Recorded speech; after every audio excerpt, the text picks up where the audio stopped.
Okay, so we are ready to go. Awesome, thank you. Do we have anyone registered to speak, Amanda? Yes, we have one member of the public ready to register to speak tonight. Excellent, thank you. Okay, my clock says it's 6 o'clock, so we will call the Committee of the Whole for Tuesday, March 2nd at 6 p.m. to order. And I would like to acknowledge that we are meeting on the shared traditional lands of the Coast Salish people, to whom I am very grateful. And I'm looking for approval of the agenda in just a moment, but I just want to make sure to remind everybody, since we have someone registered to speak to us, that we are not able to hear comments regarding bylaw 1840, the retail cannabis at 310 Goldstream Road, bylaw 1704, the Royal Beach sub-area plan, and bylaw 1837, CD30 zone Royal Beach. And we also cannot hear comments with regard to bylaw 1852, which is the land use amendment for 1764 Island Highway, the Galaxy Motors site. And so I am looking for an approval of the agenda. So that is moved by Councillor Kobayashi.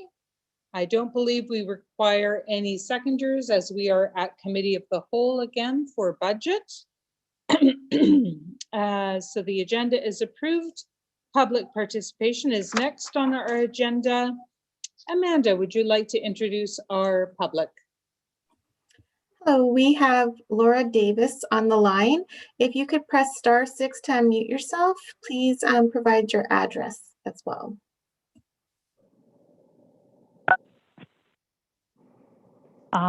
My address is 3324 Pivot Place, Callwood. Okay, go ahead, Laura. Thank you very much. Good evening, Mayor and Council. On behalf of our newly formed Arts and Cultural Callwood Society, we thank you for this opportunity to connect with you tonight regarding the budget proposal. We respectfully appreciate the time and the effort that the finance team has put into the carefully crafted consolidated budget proposal presentation.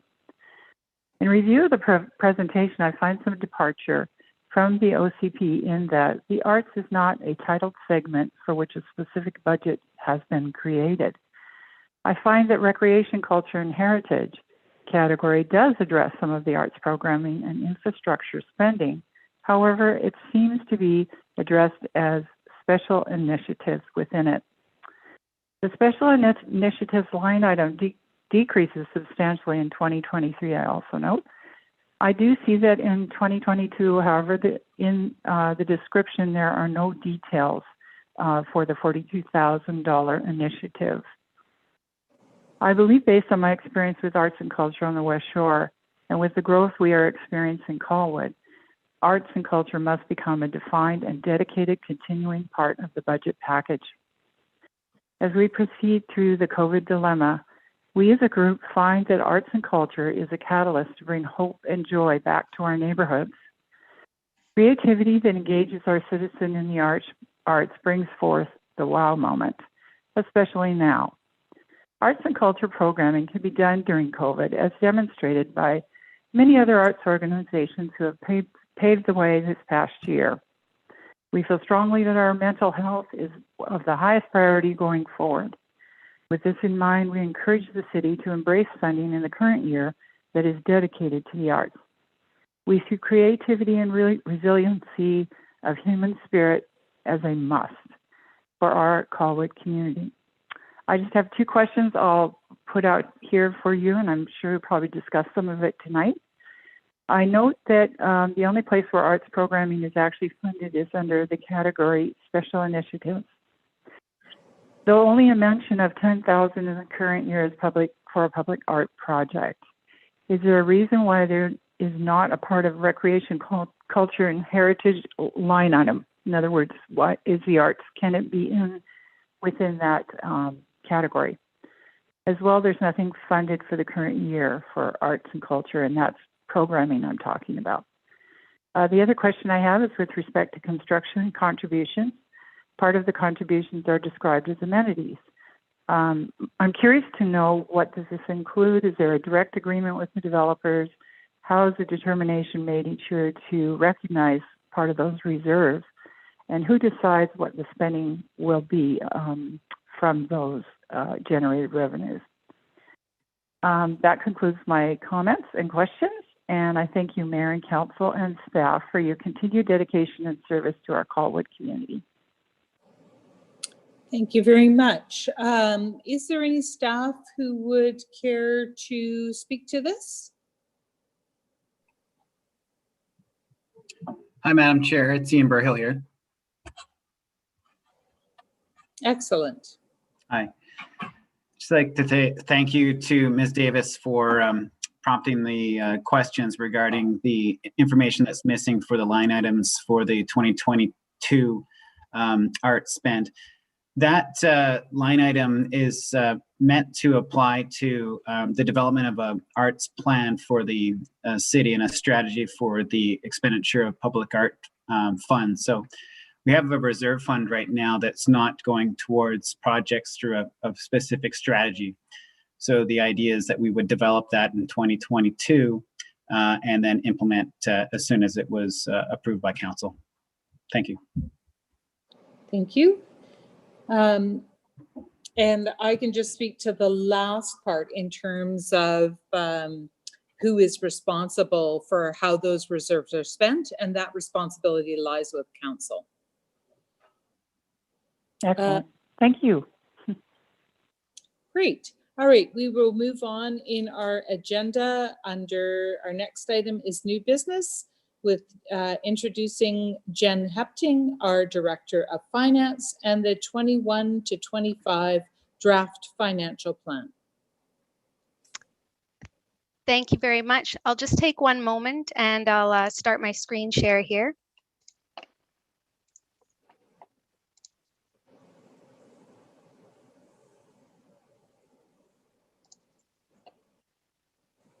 All right, everyone see the slide deck okay there? Yes. Great. So before we get started, I'll just preface this by saying tonight is the first in a series of budget deliberation meetings that will be made up primarily through special committee of the whole meetings. I do anticipate that we will likely go at least 3 hours tonight. So I'll start by asking, at any point, should committee wish to recess or adjourn, please let me know and we can take pause. We have tonight scheduled, and I'll be providing in a moment an overview of what I intend to cover tonight. We have tomorrow night scheduled, and then we'll be moving to Tuesday, March 16th. Also, I'll provide, some natural breaks to ask questions as we get through each of the sections of tonight's meeting. But please, at any point, let me know if anyone raises their hand and wishes to ask a question or have discussion. We can pause it at any time. And so with that, just provide a bit of an overview of the process that we've followed and the timeline that we've followed. So really, for the city, our financial plan compilation process, our budget process, it's an ongoing annual process. And it really, 2021 budget started this past summer. We brought forth our approach, received endorsement from council, and kind of one of the key changes this year was that of the introduction of a service review process. And so that took place this fall. So this fall, we brought forth Q3 financial update with full year projections, and we had a series of service review meetings, and those meetings and the recommendations that came out of those meetings have been integrated into the draft financial plan that's before you. And in a moment, I'll take a minute and just kind of go into detail on what the intention of that service review was. But coming out of the service review at the end of November, that was really when we got to compiling the budget that's before you. And so this really is, it's quite an undertaking across all city departments as we compile based on both feedback that we heard from council in the fall, as well as any other items that have arisen during the year. We then meet as a leadership team and we review our draft budgets. So what's before you today has been subject to a number of reviews from our leadership team, and that's where we'll identify pressures on our tax increase. We'll prioritize and adjust timing and impacts of what's been proposed, and from that we'll publish the first draft of the financial plan document, and that will be utilized starting today to kind of facilitate and assist over the series of meetings, which we refer to as the budget deliberations. And so I'll just take a moment just to recap on what's occurred to date. So council has approved the annual grant and aid. We heard earlier tonight some comments regarding arts and culture funding. Some of that support from the city is seen through the grant and aid support. And so that has occurred. Just yesterday, we had both in our Economic Prosperity Committee meeting, we had BC Assessment provide a bit of an overview of our 2021 assessment role and a bit of background on understanding what drives non-market change and some of the non-residential assessment information background. Just to provide a little bit of context as we head into these meetings. Last night committee, we had the West Shore Parks and Recreation Center present on their budget and their requisition ask. So then moving into today and tomorrow, and I recognize that this is a lot of meetings in 1 week. But with tonight, I intend to take a little bit of time and just provide an overview of the draft 2021 budget, provide an overview of the proposed tax increases and the factors that are driving that increase. And we'll then get into review by service plan, so by service area. We'll look at the operating budgets required to maintain service delivery. And then we'll also look at any financial implications as a result of recommended increases in service delivery in certain areas. As well, we'll look at special initiatives for each of these areas. So typically representative of one-time projects. I anticipate that will be the bulk of tonight's meeting. And then moving into tomorrow, we'll review the city's capital program and those expenditures there. And then moving into March 16th, we have both the West Shore Detachment Police Inspector, Todd Preston, scheduled to be in attendance. So we'll review the police operating budget and service increase requests on March 16th. And we'll also have an opportunity to review our reserve balances. So both what our projected uses are for purposes of both the special initiatives and the capital program, and also what we are projecting to set aside into those reserves, and have an opportunity for a conversation with respect to our current asset management practices and our sustainable infrastructure resourcing and how we're progressing there. And then I have a note budget wrap up. So the timeline that's before us, really, so long as staff receive any recommended changes by the end of March, that will support us well to be bringing forth the bylaws for introduction in April, and then to ensure we have both the financial plan bylaw adopted and the tax rate bylaw adopted by our statutory deadline by May 15th. So with that, we have some time this month. We've got those 3 meetings scheduled. Should Should the need for any additional information come up, we will bring that forth to a subsequent meeting. Are there any questions at all before I jump into a bit of an overview of tonight? When you're doing your overview, Jen, would you be able to just run through our reserve funds in terms of what they are for, what they were envisioned for? Certainly. Thank you.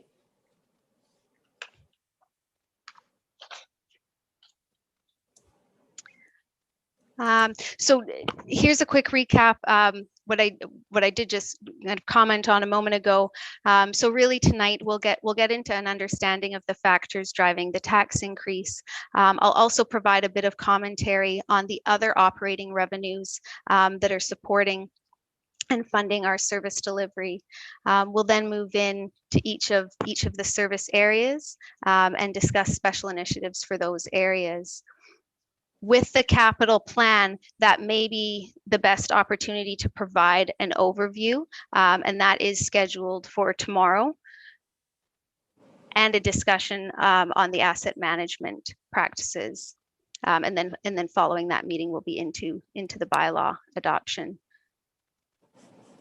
So I can certainly take pause right now if you wish and provide a high level overview, or I can bring that for tomorrow night to support our capital program introduction. Okay.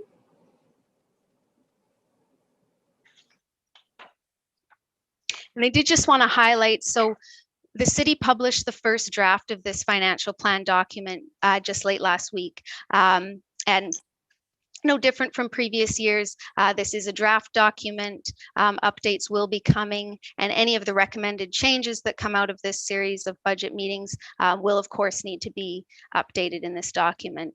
So I just wanted to highlight that for the room. So in particular, I recognize that the reserve summary is missing from this document. We do have our year-end audit underway this week as well. And so that will be utilizing the feedback there to update our opening balances and confirm those.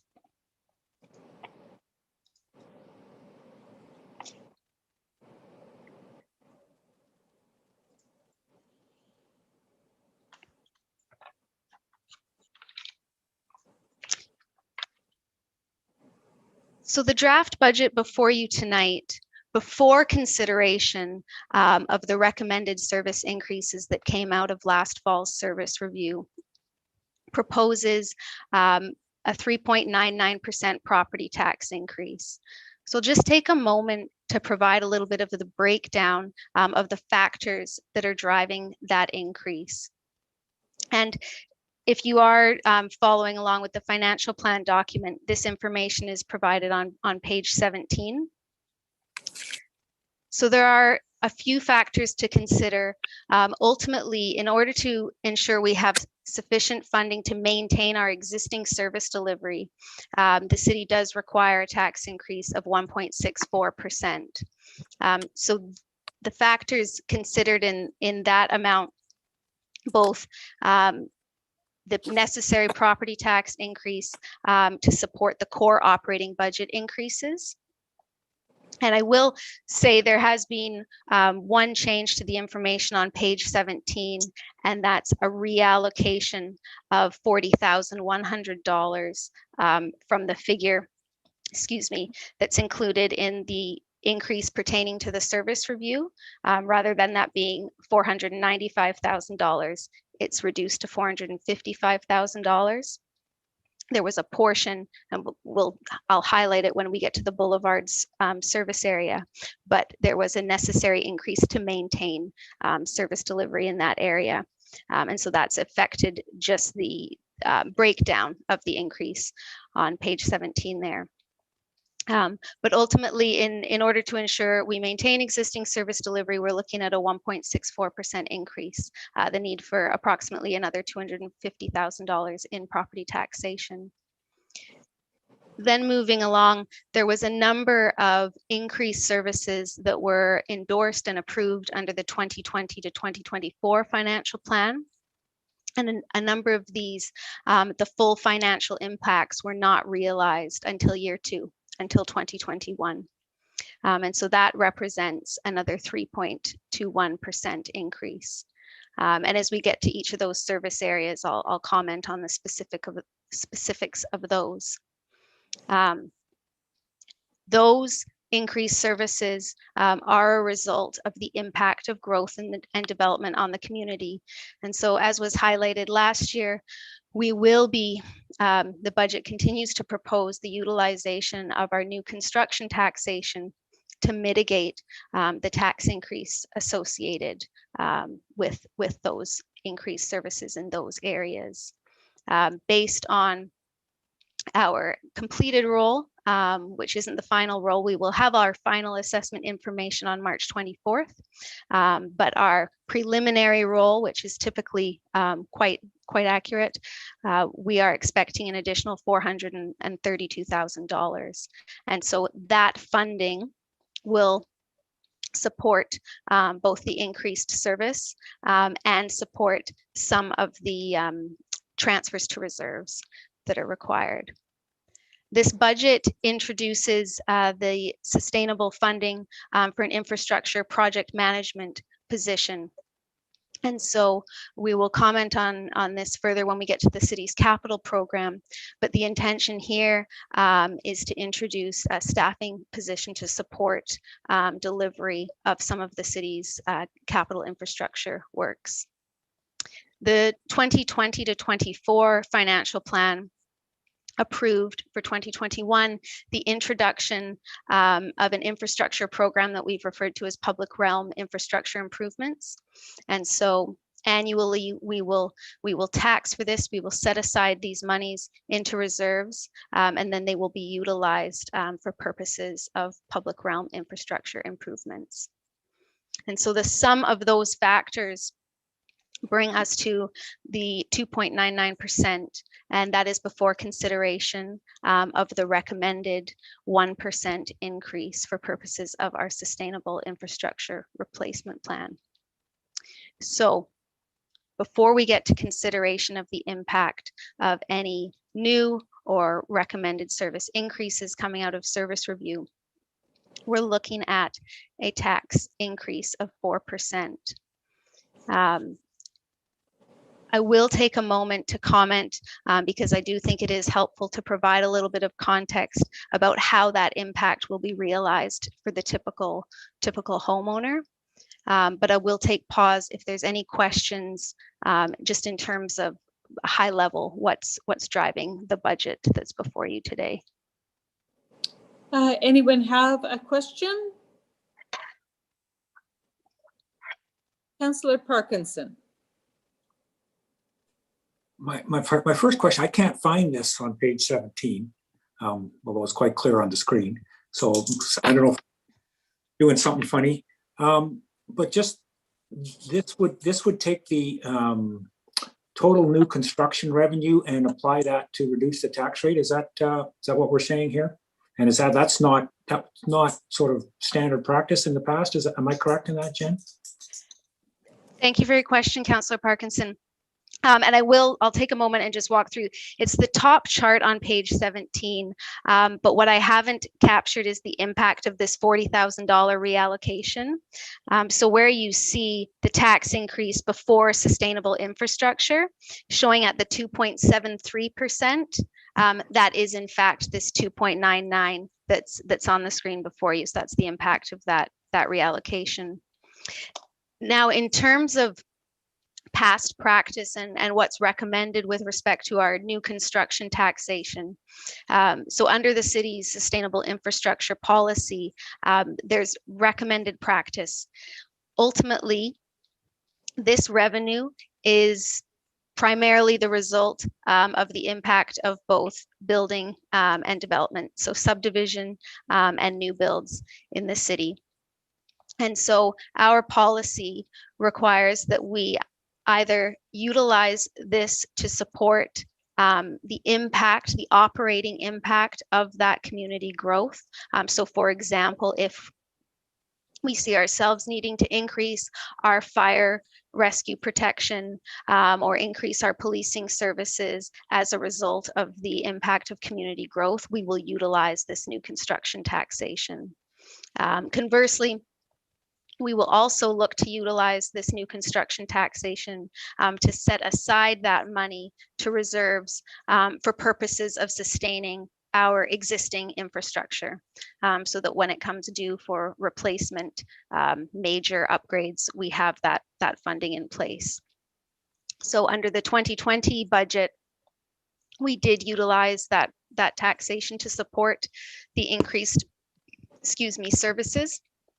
And in 2021, what's before you, you can see that the previously approved increased services, so assuming responsibility for the maintenance of the new park infrastructure in Royal Bay as a result of community development, increasing our fire protection and our policing, and then increasing our community engagement services, all of those tied to the impacts of growth, and we will be utilizing the new construction. So yes, the new construction has been utilized to support the need to resource to support the ultimate impact of growth in the community. Thank you. Next, I have Councillor Kobayashi. Thank you very much, Chair Day. My question is a real simple, quick one here to you, Jen. In these numbers, there's always a contingency number that's put in there. Typically, what amount is what contingency do we put into our operating costs? What's that number generally? Is it a percent of, or is there a fixed number that you use? Are you referring to like in terms of what increases we incorporate into our budget? No, overall, there's not, unless the city does it differently, but there's always a contingency part that they put into the budget, and you know, for those unforeseen things, you know, $20,000-$30,000 or something like that. I don't know what the number is here, but is there a contingency in all these numbers? Like, do you guys build one in, or? Thank you for your question. So to answer your question, no, there is no direct contingency within these figures, within our operating budgets. What we do in recent years, we've shifted our practice, so we clearly show a corporate contingency as a special initiative, which is funded out of reserves, specifically out of surplus. I got you. Okay. So we keep that annually. It's $150,000 with the clear disclosure that should we require utilization of that due to unforeseen circumstances, 2020 global pandemic, we will come back before council and seek a resolution on the specifics of how that funding will be spent. So in 2020, we did utilize some of that funding for purposes of our economic recovery efforts. Okay, thanks very much, Jan. No, that answers my question. Thank you. Great. Thank you. I think we're ready to move on, Jen. And so this slide now, starting with to maintain existing service delivery and support the resourcing for the previously approved services, as well as the staffing position for purposes of infrastructure management.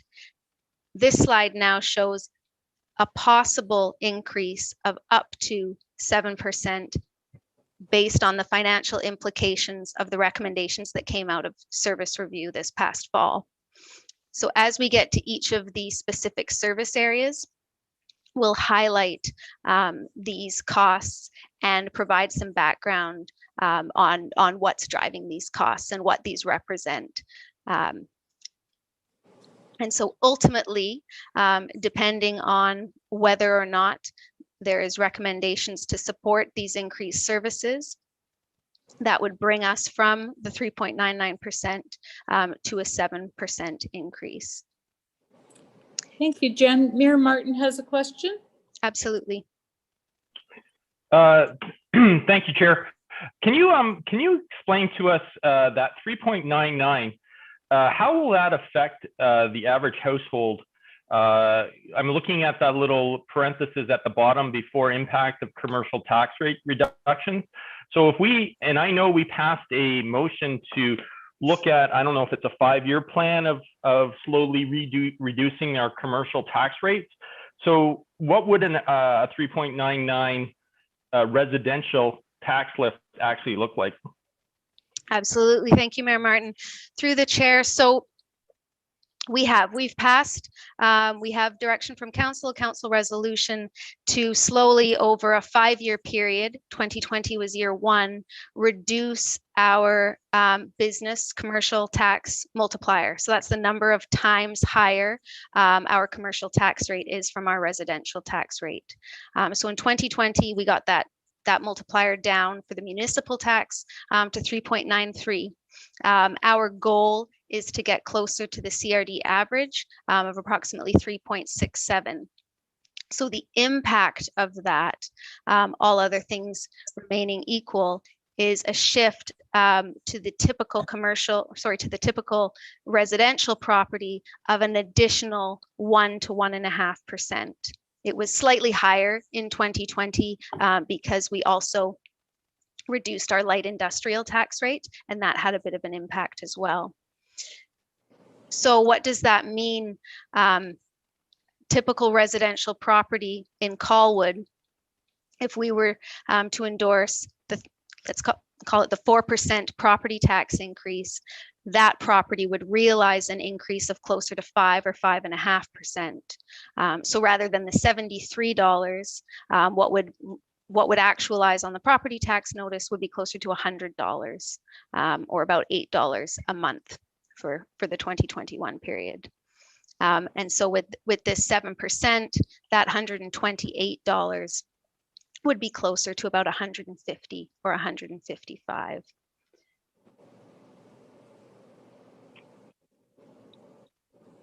And I did want to highlight, so the BC Assessment Authority provided us some great context as we headed into these budget discussions. And so here, this is an image that the Times Colonist published at the beginning of this year when we all received property assessment notices. And so what's important to consider when we refer to a typical residential property in Callwood, that property in 2021 has an assessed value of $685,000. That property's assessed value increased by 9% over 2020. And so that benchmark, if you will, is important to keep in mind. If your property's value increased by more than that change, you will realize a greater impact, so a higher tax impact than the average property. And conversely, if your property's assessment change was below that 9%, you will realize a savings below that amount.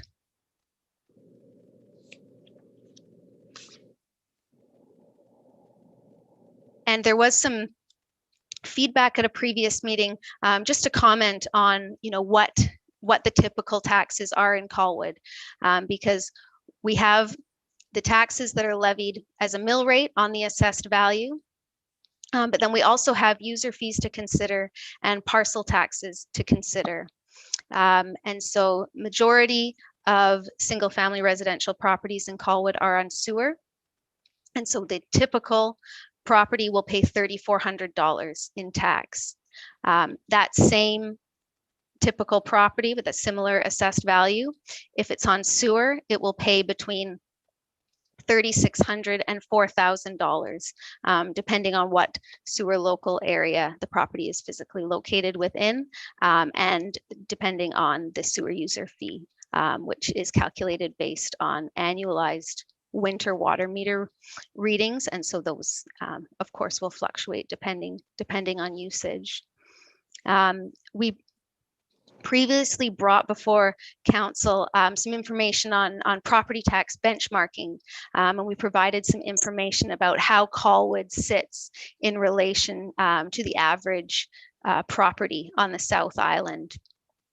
And just to add, for additional context, we are currently below the average by about 20% or so. The average property taxes were closer to 4,000. And of course, as we highlighted then, and I'll highlight again now, it's not a direct apples to apples consideration.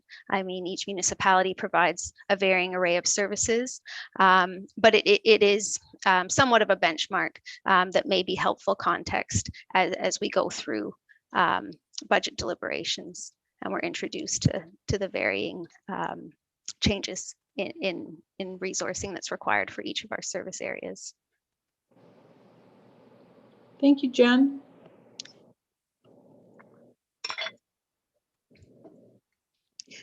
The purpose of this slide really is just to provide a bit of an overview on the principles that we utilize when we compile our draft budgets. So when it comes to the city's operating recurring expenditures for both existing or increased or new service delivery, those services are funded through taxation or user fees or operating grants. So the city does have, we do realize some unconditional operating grants that fund in general our service delivery. When it comes to the use of surplus or reserves or DCC charges, those represent basically kind of one-time funding. And so we'll utilize those for the capital infrastructure expenditures or the one-time special initiatives. When it comes to setting aside to ensuring that we are topping up our reserve balances or planning, for planned replacement, perhaps of our fleet, for example, we will turn to taxation or user fees to be funding that on an ongoing basis.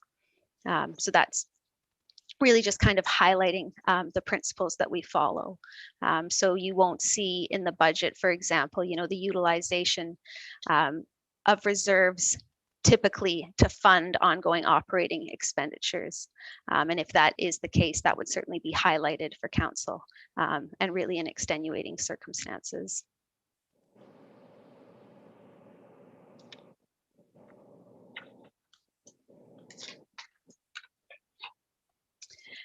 And so with that, just wanted to highlight on some of the other operating revenues and the change that we're anticipating over 2020.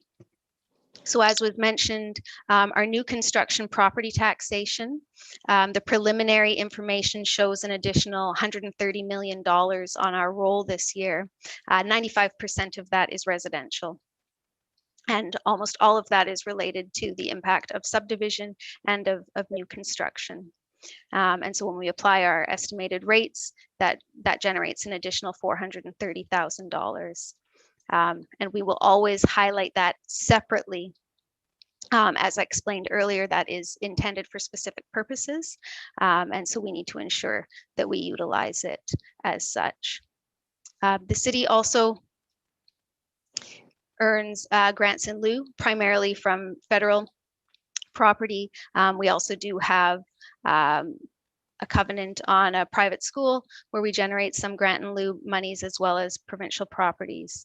The budget, we have increased a modest $52,000. We do still maintain a little bit of an allowance within that line item, especially as some of those properties are class 6. So as we continue to reduce that multiplier there, that ensures that our budget is appropriate.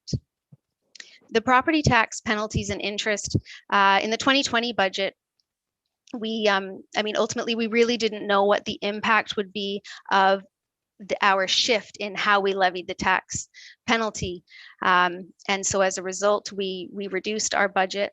Overall, ultimately taxpayers' behavior didn't change, and we realized close to what we typically budget, which is about $120,000, the combination of both the interest earnings on overdue accounts as well as the penalties.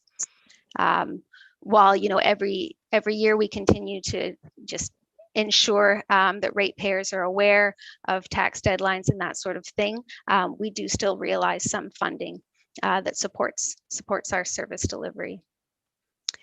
The operating grants decrease in budget in 2021 is directly related to the impact of the Elements Casino closure. Ultimately, this is not impacting the city because we are utilizing our COVID safe restart grant funding to mitigate that impact. And I will, in a moment, I'll get into an overview of how that grant is proposed to be used in its entirety in the financial plan.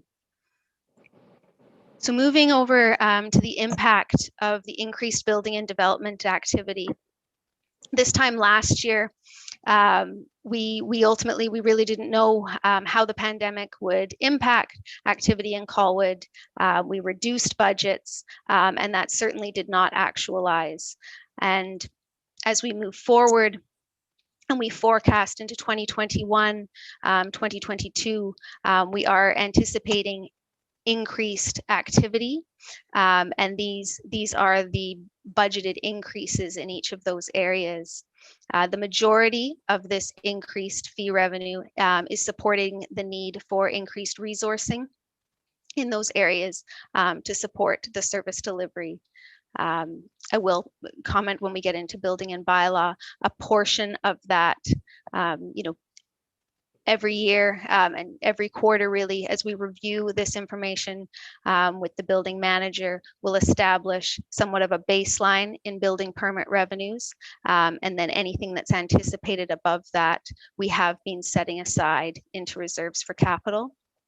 And this budget before you today does have a transfer to capital reserves to the tune of approximately $350,000. There's a question from Councillor Kobayashi. Absolutely. Yes, thank you. Jen, just quickly, that should be a K instead of an M, right, on the grants operating? Oh. Shit, we're in trouble if it's M. That should be a K. Yeah, thank you. Great. And I also have a question for you, Jen. Since the COVID budget reductions were not realized, you know, we just realized that it was carrying on business as usual in the building sector.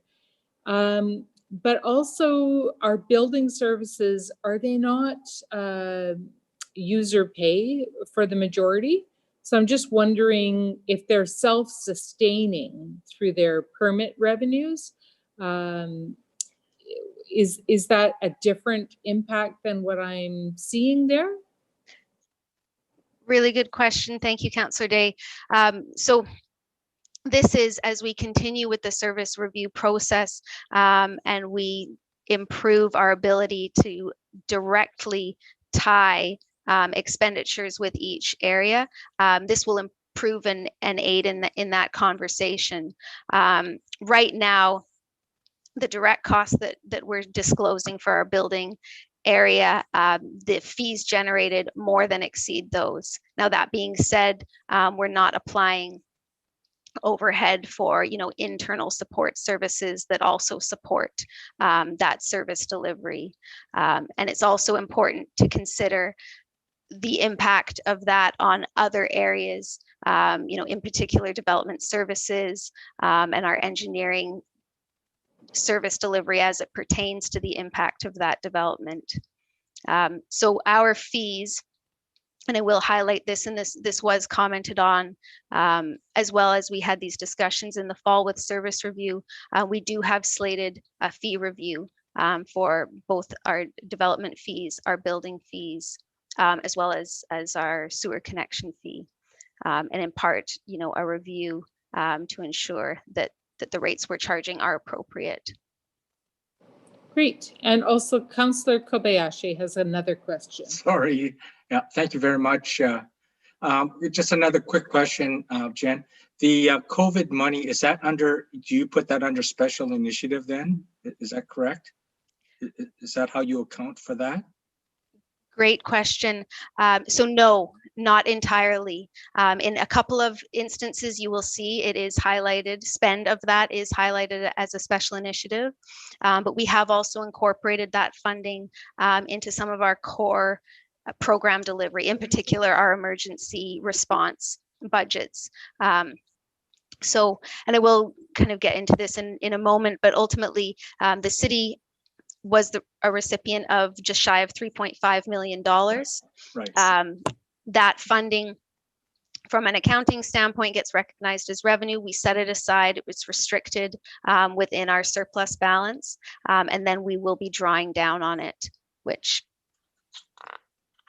So potentially, okay, so that was what I thought, but potentially, if we did not have that money, theoretically, I guess what I'm going to say is that the tax increases would probably have been even higher.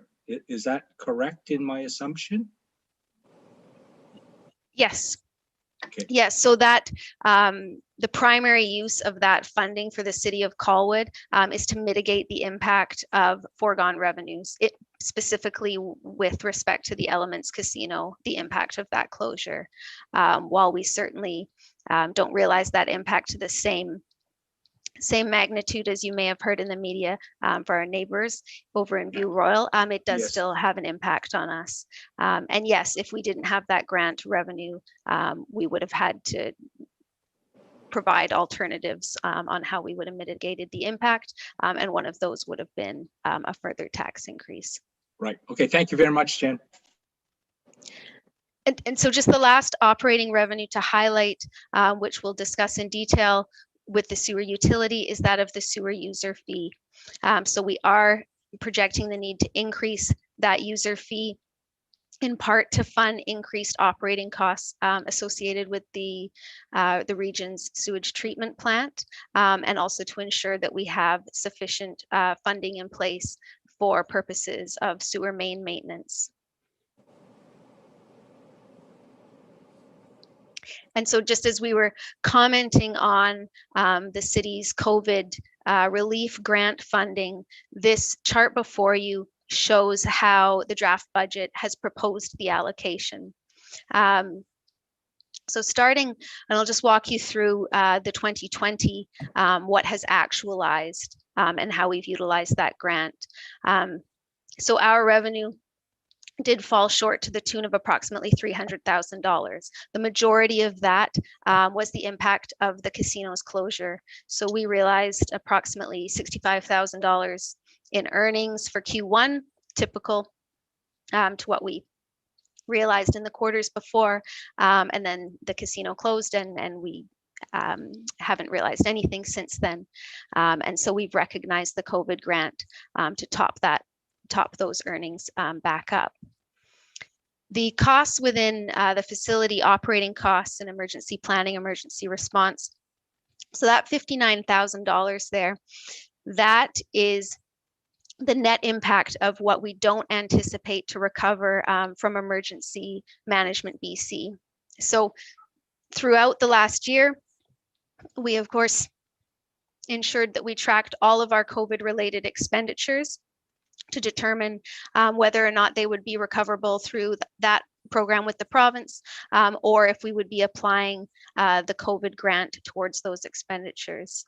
And so that $59,000 represents the cost that we don't anticipate will be recoverable.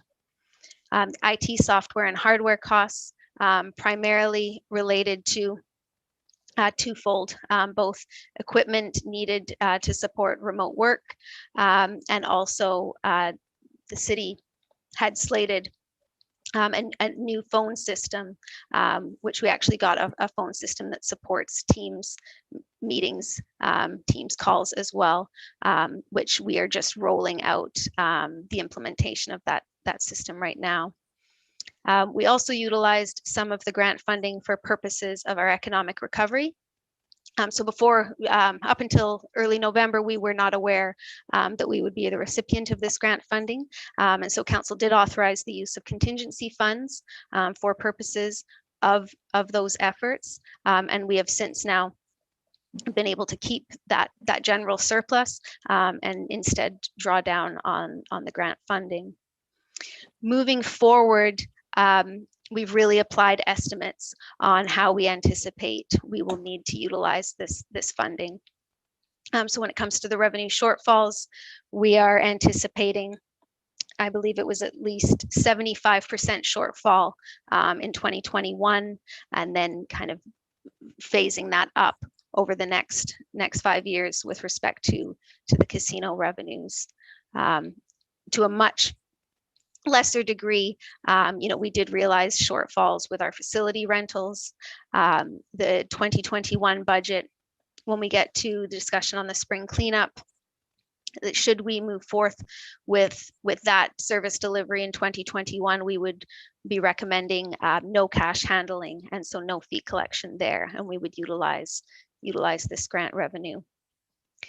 The facility operating costs, primary driver there, where in 2020 we utilized existing staffing budgets. So when staff, primarily public works staff, redirected efforts with respect to enhanced cleaning, parks closed down, reopening procedures, all of the COVID-related response efforts, we utilized existing core staffing budgets. Moving forward, we have proposed use of some of this grant in recognition of the intention to obtain additional auxiliary staff so that existing staff can be providing the other service delivery that's proposed throughout the various service plans.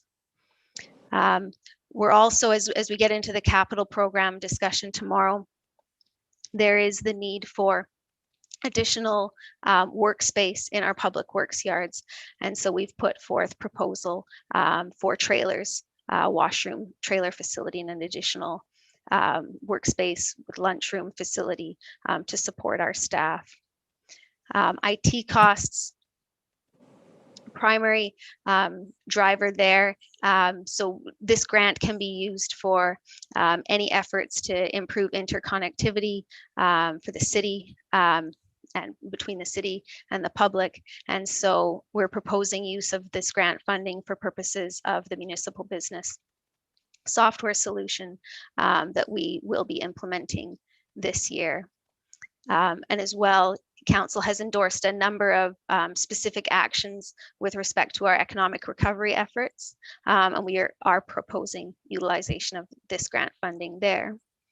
And lastly, Council has resolved support for the West Shore Parks and Recreation Society, primarily to mitigate the impact of their user fee shortfall to the tune of $225,000.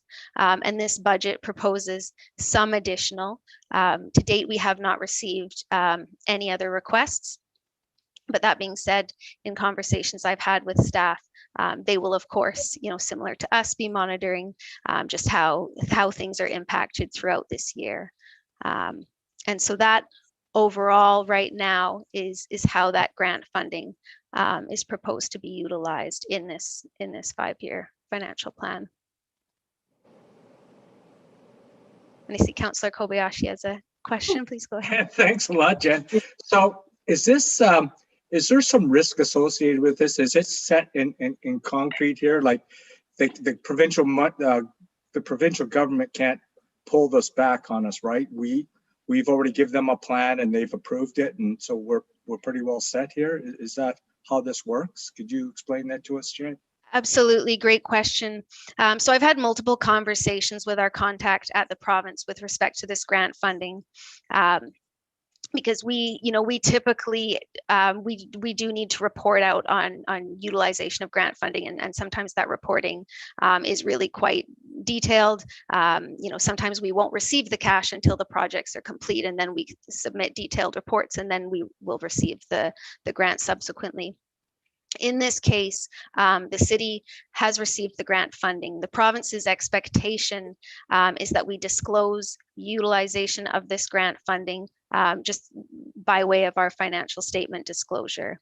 The impression I get, they haven't put together a robust reporting system on this grant. They have provided quite broad parameters as to how the grant is to be utilized. I mean, ultimately, this grant is to support the financial impacts of COVID-19 on the city, and so these proposed allocations, the proposed utilization, this is within the parameters of the definitions of the grant program that they've given us.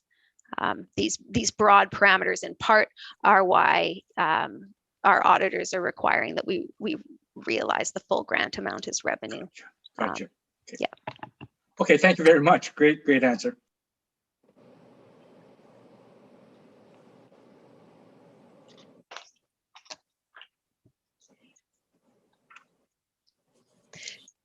And so just before we jump into each of the service areas, I just wanted to highlight, so we spoke about this a little during last year's budget deliberations, and the need and really what is driving the intention of an annualized service review.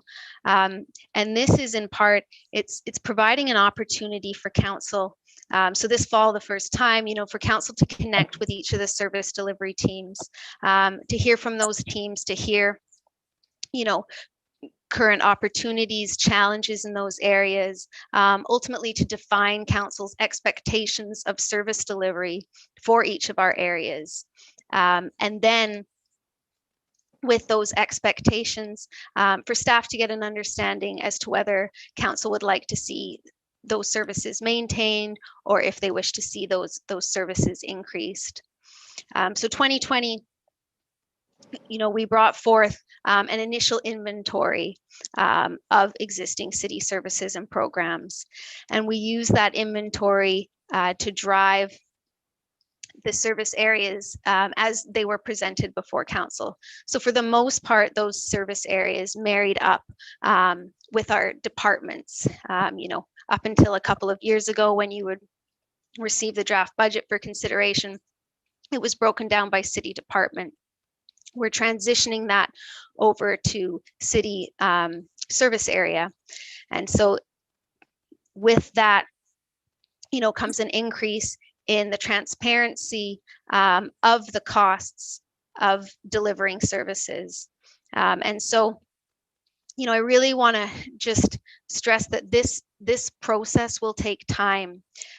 So when we came forth in the fall, one area where we really worked to kind of more clearly show the service areas is that of our public works area. So it was just 2 years ago, the public works budget was, a single departmental budget rolled up into maybe 4 or 5, operating expense line items. And in the last 2 years, we've worked to more clearly show the specific service areas. And this draft budget before you has taken what was one service area and shown it as 5 distinct areas. And so as we, continue to work forward and we get improved tools in place to better track staff time, for example, we will continue to refine the financial implications of each of these service areas. And so coming out of the fall service review, staff did not receive any recommended decreases in service areas, and we did receive recommendations to increase service delivery in the following areas: IT, bylaw, with our branch drop-off program, bike lane maintenance, with our boulevard beautification and urban forestry efforts, for our parks and our trails, both for maintenance and urban forestry, and then with our storm sewer So as we get into each of those service areas, we have kind of clearly shown the impact of both maintaining the existing service delivery and then the financial impact of increasing the service delivery in those areas. And so with that, if I don't have any questions, I'll just jump right into a review of each of the service areas. And so really my intention here, I'll provide some high level comment with respect to the budget. So both kind of where we ended up at year end, what's impacting the proposed budget change moving forward, and then highlight the impact of any increased service area. And please at any point ask questions. And if I don't have the information readily available, we will return with it at another meeting. And we also have, our leaders in the meeting as well. And so I will defer to their expertise for each of these areas.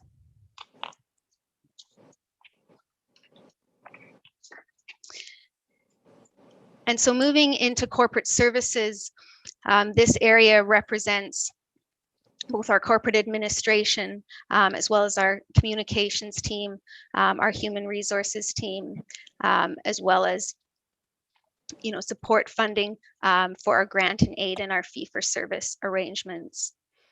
So the 2020 service review recommendation was to maintain service delivery. Excuse me.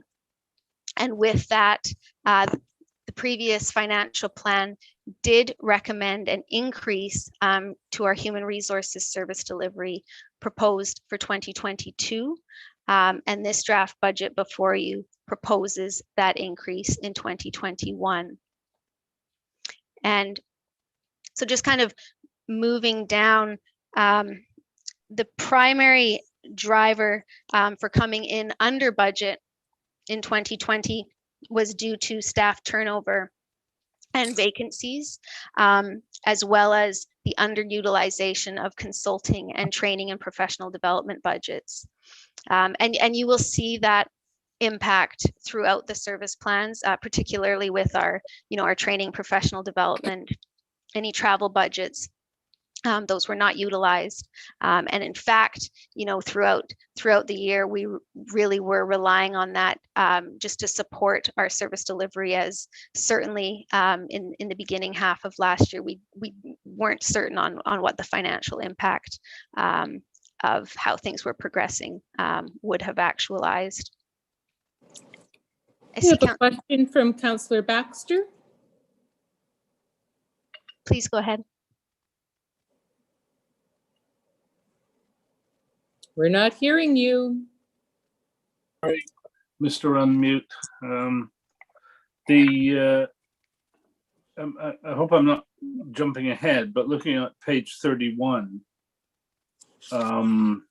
it shows us the budget to increase service levels and a $49,400 expenditure 2021. Is that correct? Yes, that is correct. So if going through all of these areas, we approve all of these or don't do anything to otherwise, we are going to end up with that 7% budget increase. Yes? Yes. 7% tax increase. Yes, and so with each of these areas, I will remind committee of where that increase falls.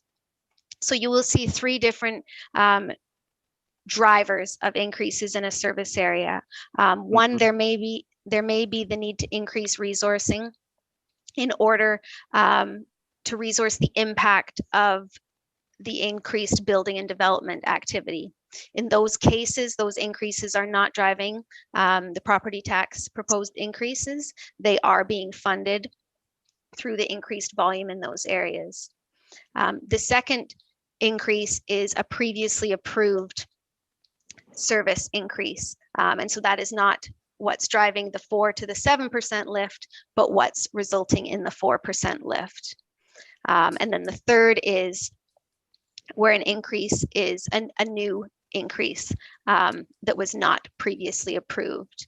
The HR resource increase here is a bit of a hybrid in that it has been previously approved in the financial plan, and it was approved as increased staffing resources, a mid-year hire in 2022.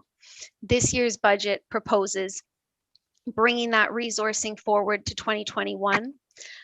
In part, the increased resourcing will help facilitate the outcome of our job evaluation and compensation review, and the increased resourcing will also help support the anticipated labor deliberations this fall as well. So that's been the primary driver. And so does that answer your question, Councillor Baxter? It does. But then I move on to a question about process. So with each item that we, if we decide that we want to cut back on something, obviously there's going to be something lost.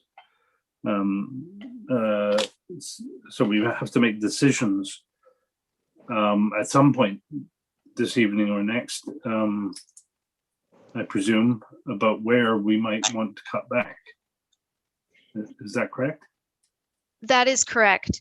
So ultimately, staff, I will be looking for clear direction on any proposed changes. And I would be looking for that direction by way of a committee recommendation.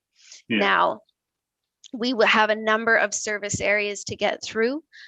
So if at any point committee would like to make a recommendation for a change, if we have the information available tonight, we can articulate what the impact of that change may be. More likely than not, we can return with options so that we can explain what the impact of that change would be in terms of service delivery. Yeah, so I think my my way of doing this would be to make a note as we go through of potential cuts and then discuss them at the end, but everybody may have their own ways. Okay, thank you very much. You're welcome. Now, I have Councillor Parkinson. Thank you, Chair. So looking at corporate services, and I flip back to special initiatives where their contingency, there's allowance for $150,000 contingency every year. Is that included in this budget in front of us? Like, would that be the corporate administration? Would that include the $150,000 or is that separate?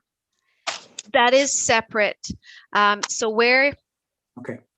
And I'll just maybe take pause. When you look at the summary budget information within the financial plan document, right at the beginning, just bear with me on page 19. If you look at any of the service areas there, those budgets, it's the sum of the core plus any increased operating budget impact. So for example, corporate administration, yeah. We keep all of the special initiative as a separate line item on the budget summary.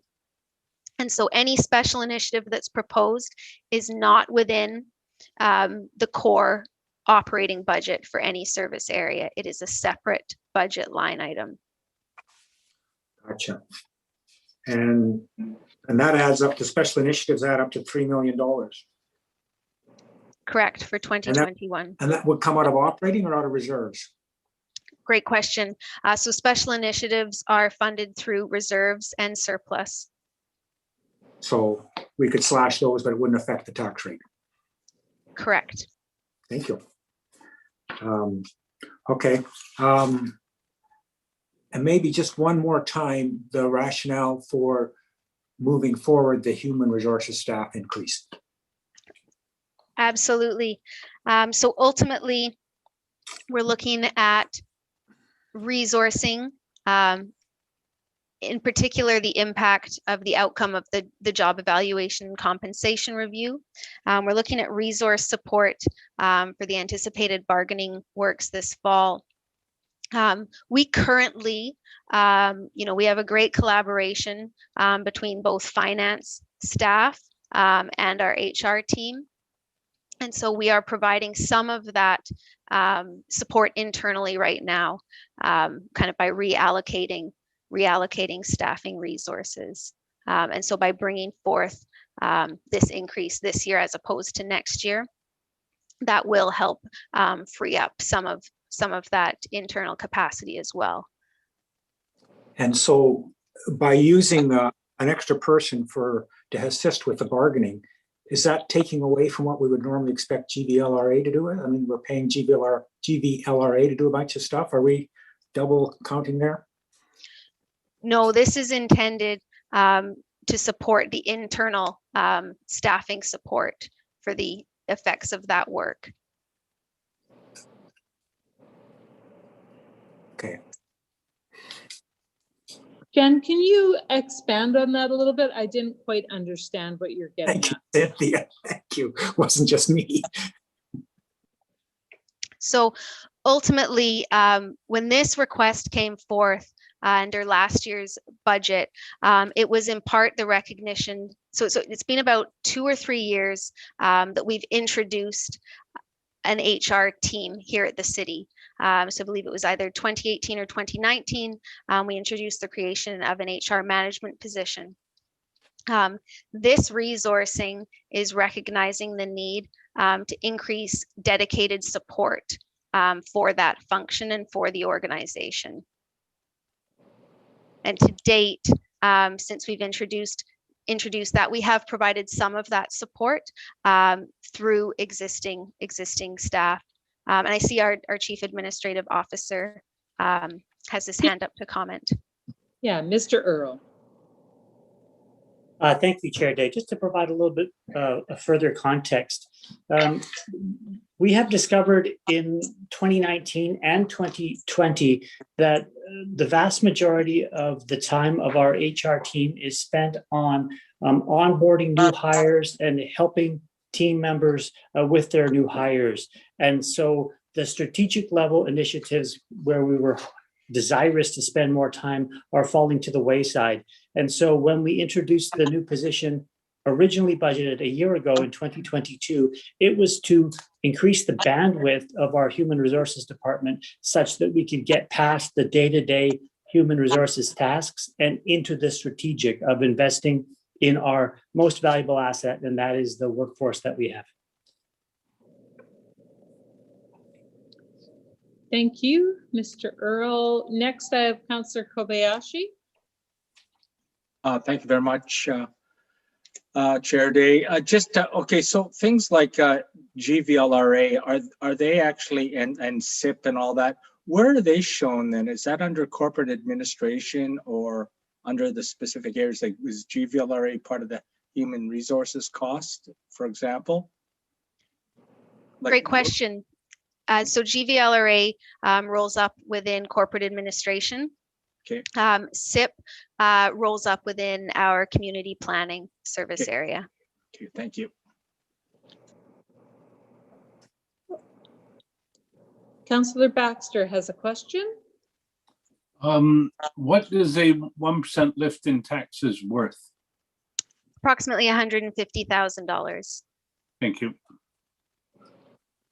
And if I might just follow up on something you said the reserves do not affect our residential tax rate, Jen. But if we don't get the mix rate, I'm assuming that our taxes will go up because we're going to have to refund for things like equipment replacement, etc. Whatever the reserve funds were set up for. Thank you, Councillor Day. So to clarify, my response was whether or not the cutting of certain special initiatives would have an effect on the proposed tax increase, and it would not, because those are proposed to be funded through reserves. our reserves, we do fund some of those through transfers of tax dollars. So you're correct, you know, some of our property taxation is utilized to fund transfers into our reserves, to ensure, you know, it's reasonable to expect that we will have, you know, the need for master plan compilation, the need for additional, you know, consulting resources for these initiatives. And so we do need to ensure that we have some sustainable funding. So there is some utilization of property tax dollars. But should we remove any of these initiatives off of the books from the budget, it will not have a direct impact on the proposed tax lift. And that's kind of why we set up the reserve funds in the first place, right? It's to pay for the big ticket items that would otherwise cause big bumps in our tax rates. Correct. Thank you. Next is a question from Councillor Baxter. No, sorry, Okay, I already did mine. Thank you. all right. Hey, Jen, back to you. Trying to recall where I left off here. Excuse me. So if we have a look at the communications budget increase, that increase is directly related to the previously approved service increase, as we realize the full cost implications of our engagement assistant rather. Moving into risk management, and so this line item represents primarily the city's insurance premiums, as well as our corporate legal budgets. And so as we were doing a review of our budgets, we have twofold. One, we've looked to disaggregate our legal budgets to the service areas that are primarily in need of utilizing those budgets. We have also, based on just past utilization in recent years, we have reduced our legal budget somewhat, and that reduction has been offset by, again, a slight increase in our commercial liability premiums. Can you tell me what line you're on there? I'm not following you. Sorry, that was just a comment with respect to the risk management budget for the city. Oh, I see. Okay. And then our grant and aid and fee for service line item there, that represents funding. So city has approximately $40,000, $44,000 that is allocated annually for grant and aid purposes. We also maintain a number of fee for service arrangements with organizations. In particular, we have the West Shore Chamber of Commerce. We have the Green Teams of Greater Victoria. Those fees, in some, we've got $12,000 a year for the chamber, about $7,500 a year for the Green Team. And then we provide funding towards the Pacific Family Center Services Community Outreach and Prevention Program. And that budgetary increase that you're seeing there is we have received a request from them to provide funding to support a counselor for purposes of that program delivery. And so that counselor's time would be spent both split between RCMP outreach and also working on counseling service delivery. And so this request has come forward for consideration. And I did receive some documentation indicating both support from the RCMP and also that the City of Langford, excuse me, has committed some additional support for this program. And that's really what I had to highlight with respect to this service area. Thanks, Jen. Rolling right along. So now we'll move over into the special initiatives as they pertain to corporate services. So we've commented a couple of times about, excuse me, the corporate contingency for the city. And so we maintain this funding should the unexpected arise, and should we find ourselves in a position where we need to utilize this funding, we will report out to council and seek a resolution on the specific use of that. I'll just comment on the following, where an initiative is in progress or was, oh, I see Councillor Parkinson has a question. Yeah. Yes, go ahead, Councillor Parkinson. I'm sorry, I'm just trying to follow this contingency that's in there every year. Once it's there once, isn't it there until it needs to be stocked up again? I don't know why it's an annual thing. Certainly, it's simply annual from the purpose of the budgetary expenditure. So every year, we ensure that we have that expenditure budgeted so that we have the authority under our financial plan to spend should the need arise. Okay. An alternative would be to not include that as an expenditure in the budget. The reserves remain, that surplus remains, and should the unexpected come up, we would come forth to council for a resolution. The reason we keep this corporate contingency amount within the financial plan is just that we have the authorization to spend should the need arise. The alternate would be to amend your financial plan to provide the authorization. Right, in either case, it would come back to council for the actual expenditure. Correct, yes. Thank you. And Jen, it also comes back at the end of the year. In other words, if anything that's in this budget that isn't spent is then allocated at the end of the year, is it not? That's where we've often topped up our reserve funds, etc. Correct, absolutely. So, our draft budget will propose utilization to, whatever extent of specific reserves. And if for whatever reason, projects come in under budget, they're deferred, or quite simply, the initiative spend is not required, then those reserves remain as is. Great, thank you. So the household prosperity works are underway. Those were previously approved and are in progress. Our compensation review that was previously approved and that is scheduled for this year. And then moving forward into new initiatives under the leadership of our communications team, we have funding proposed for the creation of an events plan, funding proposed to develop a neighborhood wayfinding plan, and funding proposed to create a plan to provide volunteer opportunities with the city. And lastly, coming out of 2020, we utilized some of our core events and public relations funding for purposes of a marketing campaign. And so this initiative here proposes that we set aside $100,000 for purposes of additional marketing campaigns. Councillor Kobayashi. Thank you very much, Jen. Okay, so I understand this.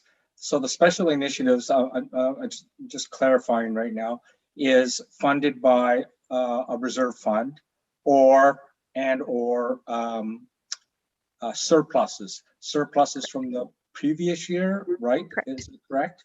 So what's normally that split there? I mean, of the total amount here, is it like 90% from the reserve fund and 10% from surpluses, or what's that split right now? Great question. Off the top of my head, I don't know the percentage split. Primarily, we have a specific reserve fund for future operating expenditures, and that is primarily the funding for these initiatives.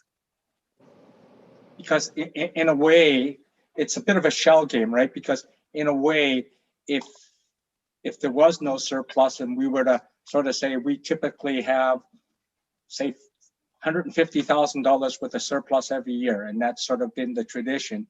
Well, in fact, it is being accounted for, and it is in the expense budget in a way. Do you know what I'm saying?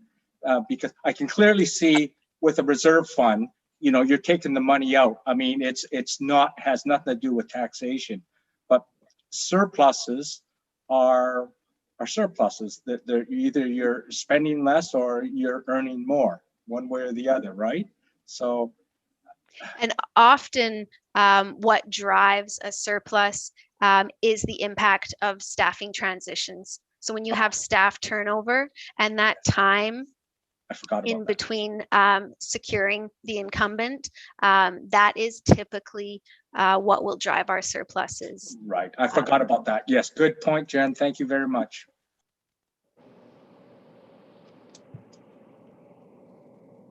Okay.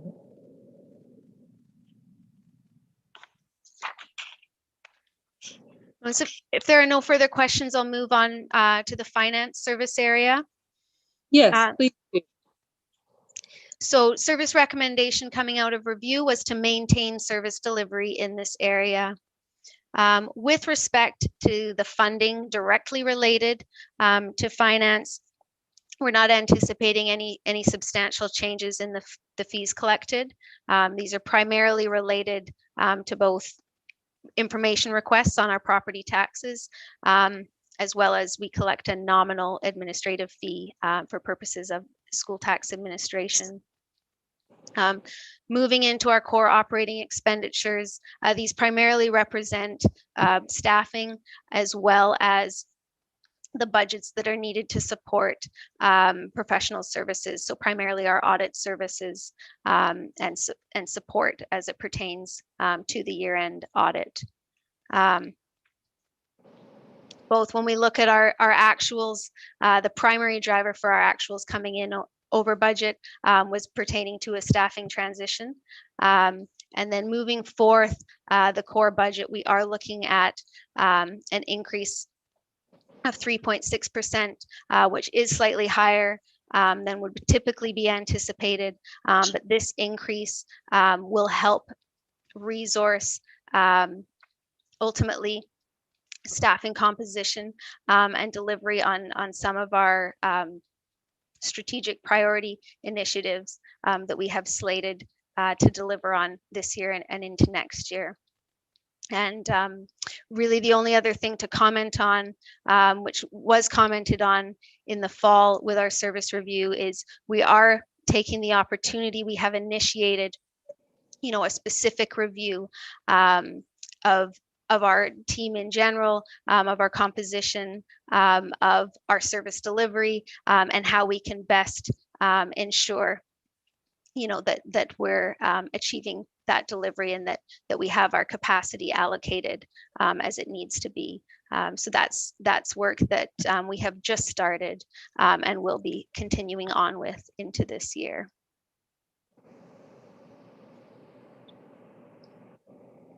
Thanks, Jen. Doesn't seem like we have any questions just now. So moving into the IT, oh, sorry, I see Councillor Baxter. Councillor Baxter? Thank you. So in the corporate services, I looked at the staff position history and forecast, and then I compared that and saw under budget to increase service levels, new on the next page, human resources staff increase, and it showed the cost for that. If we look at the finance, there is staff position history and forecast. There's one extra person there, but there isn't the same line that I can find saying budget to increase staff levels. So is that funded differently? Thank you for that question.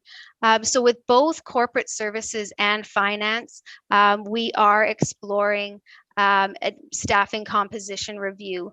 And so the overall impact of that, we are looking at existing resources and how they're being utilized, and whether or not there will be a shift.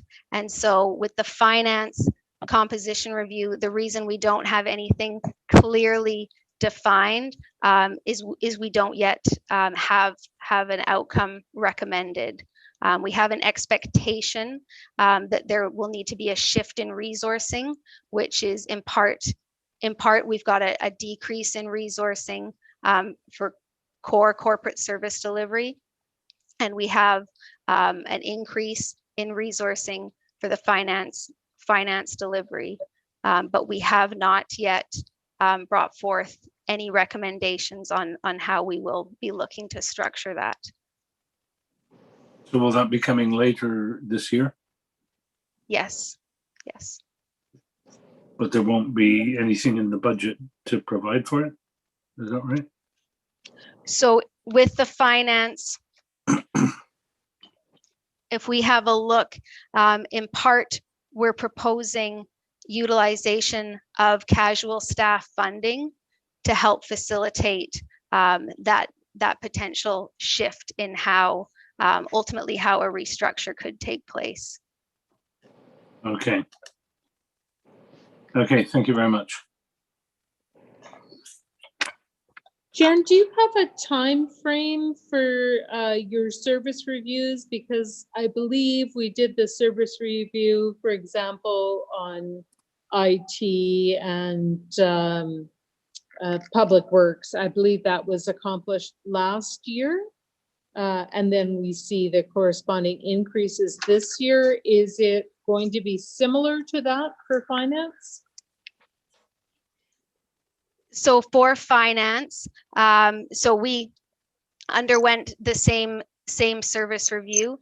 If there's anything clearly defined, it will be coming back forth. So our next scheduled service review is intended for this fall.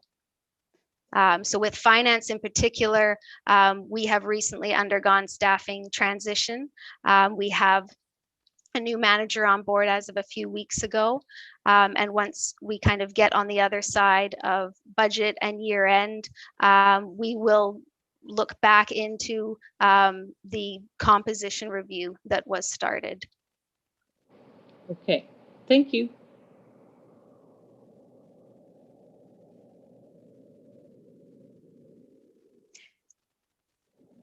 And so moving into IT, the service review recommendation for this area was a recommended increase to IT service delivery. This increase was really a result of a discussion surrounding the need to ensure sufficient resourcing to both maintain a safe and secure IT foundation. Our IT servicing is in some part in its infancy. In the last 2 years, we have transitioned this service in-house, and also the need to increase resourcing support to ensure that we can support the improved business system implementation. So specifically right now, what we have underway is both our records management implementation, as well as our land-based management software, so our municipal business solution software. And so this draft budget proposes increased resourcing to hire a second IT technician with full cost implications realized in 2022. And the second incremental cost is the added maintenance cost to support our new records management software. And so this was anticipated in the financial plan for 2021 and has actualized now that we have this online. Similarly, with IT, similar to, with the finance core operating budget, we saw that increase over an anticipated increase. We're also seeing that in the IT budget, and that's in part to support the impact of just a staffing composition transition as we have changed the staffing composition of this team, and that's the impact there. I see Councillor Kobayashi has a question. Go ahead, Councillor. Thanks very much, Chair Day. Jen, another SFQ for you, but I don't know what the rules are on what's operating and what's capital, but can the new infrastructure, the records management software maintenance cost, it looks like a one-time cost, could that not be capitalized? Why is that an operating cost? What's the rules? Oh, great question, Councillor Kobayashi. So these are ongoing, and typically when we talk about software maintenance, it's the ongoing annual licensing costs for these softwares, and so that's why you're seeing it in the operating budget. And where you're seeing budgets clearly separated, the intention there is to show where it's the increased funding for increased service delivery in the area, as opposed to there may be the need for increased funding for existing service delivery. Okay, so what is the rule?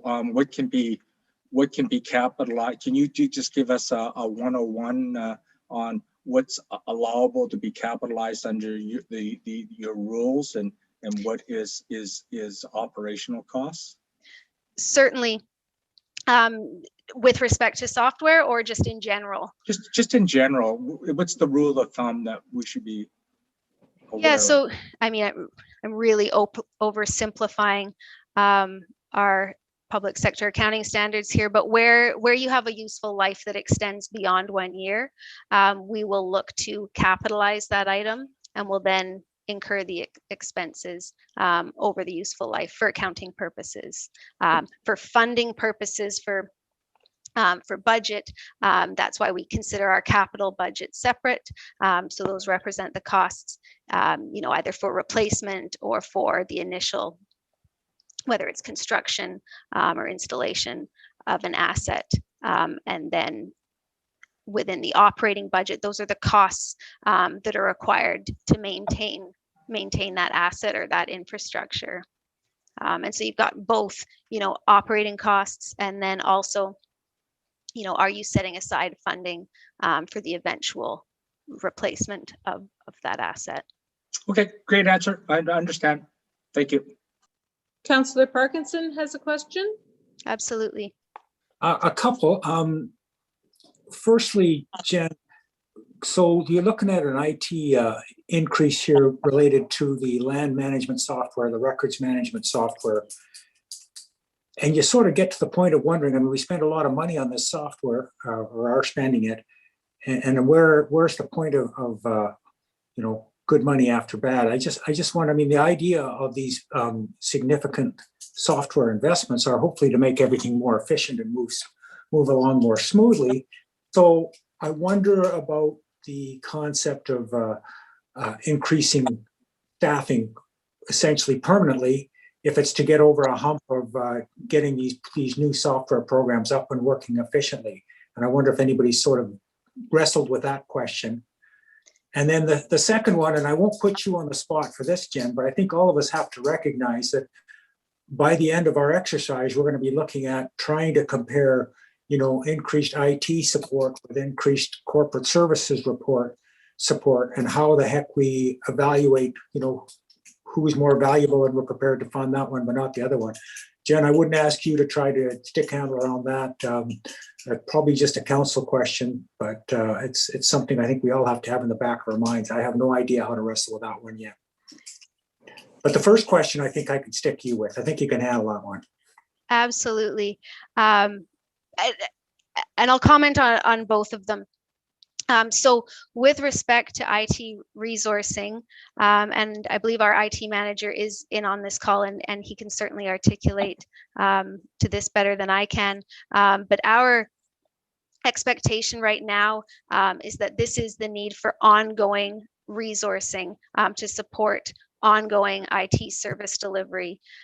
So yes, there will be efficiencies with some of this software. But right now, similar to the comments that were made earlier with respect to our HR resourcing and how we find that split between both managing the day-to-day operational needs and also achieving, the strategic delivery or the effects of ongoing, the need for ongoing project support, last year, this year, it's records management, then it's moving into the municipal business solution. And then, what's the next impact? We have a strong expectation that there is the need for ongoing support. And then with respect to the second, that is in part why these budgets are structured as they are, is to clearly, as we can, show the impact of the financial impact of providing existing service delivery versus the financial impact of increasing our service delivery in a given area. And so you may see, the increased resourcing needs within the core operating budget.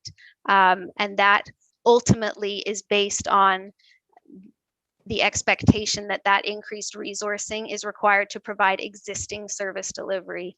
And I highlight that because that is some of the impact to consider, that if that increased resourcing isn't required, then there may be an impact on existing service delivery versus supporting the increased resourcing for increased service delivery. And absolutely, as recommendations come back, that will be for staff to articulate the impact that either resourcing support or reduction will have on our service delivery. Jen, on the other half of that question, I'm just wondering, those of us who've been here for longer are aware of areas that have been under stress in the administration who may have previously outlined, plans and opportunities to increase services or better support services that some years simply had to wait because there were more urgent needs within the community.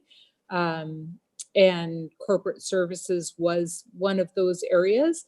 So I'm just wondering if there is a way to provide kind of those reminders to council of other areas that have been patiently managing while allowing others to kind of go first in the getting more resources area.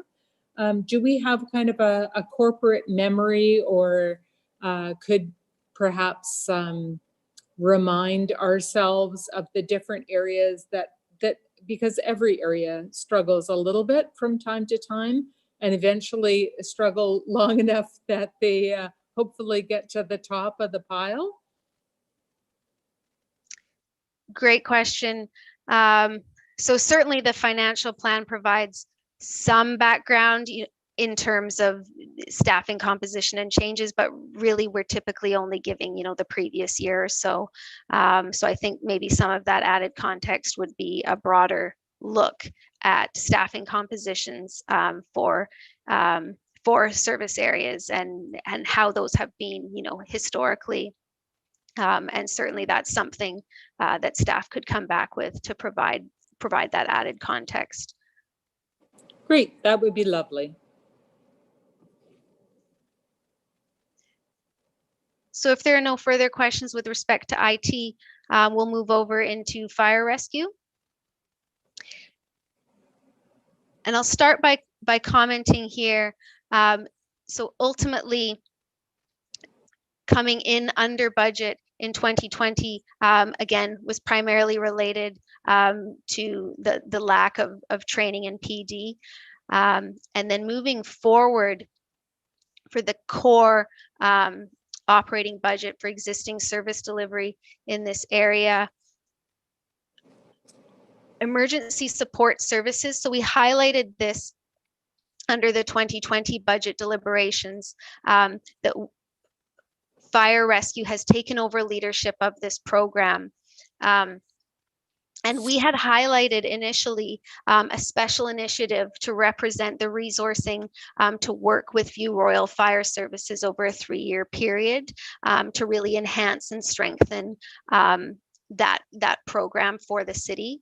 In discussions for this year's budget compilation, we recognize that there would be the need for that ongoing resourcing and the expectation that that resourcing will need to increase in future years, once we get beyond year 3 of having the program established, which is why we're seeing that increase in the core budget for emergency support services. And then under the 2020 to 24 financial plan, the city did receive approval to increase our career firefighter count from 3 to 5 firefighters.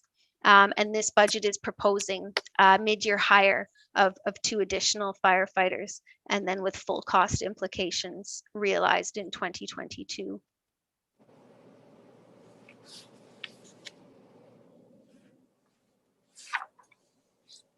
And I see a question from Councillor Parkinson. So Jen, sorry, Chair, I didn't mean to jump ahead of you. If I may, through the chair. Jen, your chart says increased firefighters, 1 in 2021 and 1 in 2022. Are you suggesting now that that's 2 in the middle of 2021? Sorry, that's the impact. So 1.0 represents the FTE equivalent.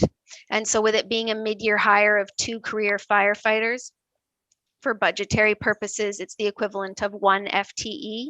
And then moving into 2022, that additional incremental budget required for the fact that we'll have a full year budget implication of the 2, again, represents 1 FTE equivalent. Thank you. Thank you.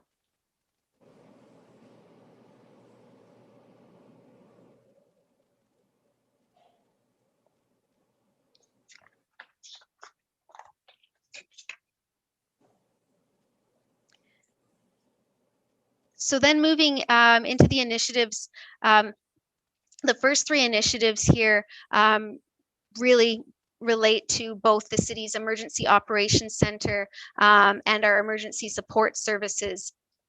So the city was successful in securing a $25,000 grant last year. And the purpose of this grant is to provide funding to update, in particular, some of the supplies, so laptops, for example, for our EOC center. That spend is underway and will continue into this year. We've also applied for some provincial grant funding, as you know, and endorsed earlier this year. And should we be successful, that funding will be utilized for ESS training, as well as some equipment. We've also brought forward an initiative to identify and describe, dangers and hazards within the city. And this initiative is proposed as it pertains to emergency response efforts to be funded through our COVID grant funding.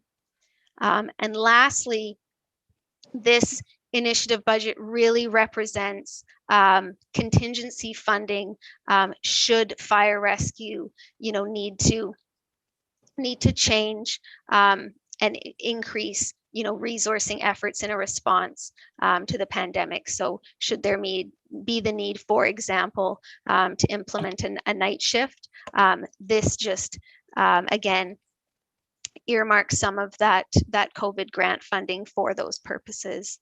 And if it's not needed, it will not be utilized. And Mayor Martin has a question. Thank you, Chair. I have more of a historical question, Jen. At one point, the fire station did in conjunction with Solar Callwood, we did a whole solar array on the roof, as well as some other issues or some other cost savings or environmental things. Do we understand the costs now compared to what the costs were previous to what those works were? And is there an actual cost savings? Are we tracking those numbers? Is the fire chief tracking those numbers? Do we have any historical context to that? Because I can't really tell through this budget cycle if we're as efficient as we could be. Great question, Mayor Martin. And I will allow the fire chief to jump in if he has anything to add on this. But that is certainly from finances standpoint, we don't have that information readily available, but certainly something that we could look into and return with. And I see the fire chief has put his hand up to. Thank you, through the chair, to Mayor Martin. Yes, so the fire department did partner with the city of Callwood for the Solar Callwood initiative. We did, in working with the city, two installations were put on the fire hall roof. One was solar hot water and one was solar energy collection. And we should be proud as a city because we were the first fire department in the Lower Island to institute that program through Solar Callwood. We were tracking for the first few years until probably about a year ago, where we ran into an internet problem or a tracking problem with software updates. So we were tracking energy consumption, energy usage, and how it pumped back into the fire hall. Engineering department was responsible for that tracking. Unfortunately, with the software problem that we ran into, getting it upgraded and updated has fallen to other initiative priorities. I can say from my perspective, in the years that the program has been in place and it is still working, it has offset the costs of operating the fire hall. Not so much in hot water, other than the hot water tanks are not being consistently heated from outside energy, but from renewable energy. But the offset in costs for the electrical into the electrical system, it is my direct impression that it has been beneficial. And I would even go out on a limb in saying that it will meet the original projections of paying for itself. And I believe the payoff and paying for itself was in the 20-year mark, but we're not quite at that 20-year mark for that program yet, if that answers your question. Through you, Chair. Right? Absolutely. Yeah, thank you. It does. I would, the reason it came to mind was because I saw the category of that we are under special initiative. I, as one individual, believe that it's incredibly important for the city to actually be tracking these numbers, so that we actually have proof down the road that the choices we did make were the right choices, and that it encourages the decision in the future as well. And so I understand what the chief has said, but at some point I would like, and maybe this isn't through budget, but I would like to make sure that we ensure that we are actually tracking those numbers. And if there needs to be a spend to do that, I would like to at least understand what that cost would be. Thank you, Chair. Madam Chair. Through the chair to back to Mayor Martin, I will guarantee that we will work with engineering department to put something together, so we will be able to answer that direct question in the future. I'll recognize Ian Borhill. Thank you, Chair Day.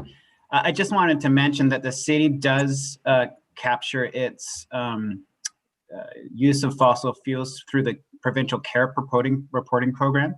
So we would be able to assist the fire chief in this endeavor to bring back the information through this annual accounting of the use of fossil fuels and our greenhouse gas emissions. Great, thank you. Back to you, Jen. Thank you. So moving over to the building and bylaw service area. To start, the recommendations we heard coming out of service review was to maintain our building service delivery and to increase our bylaw service delivery.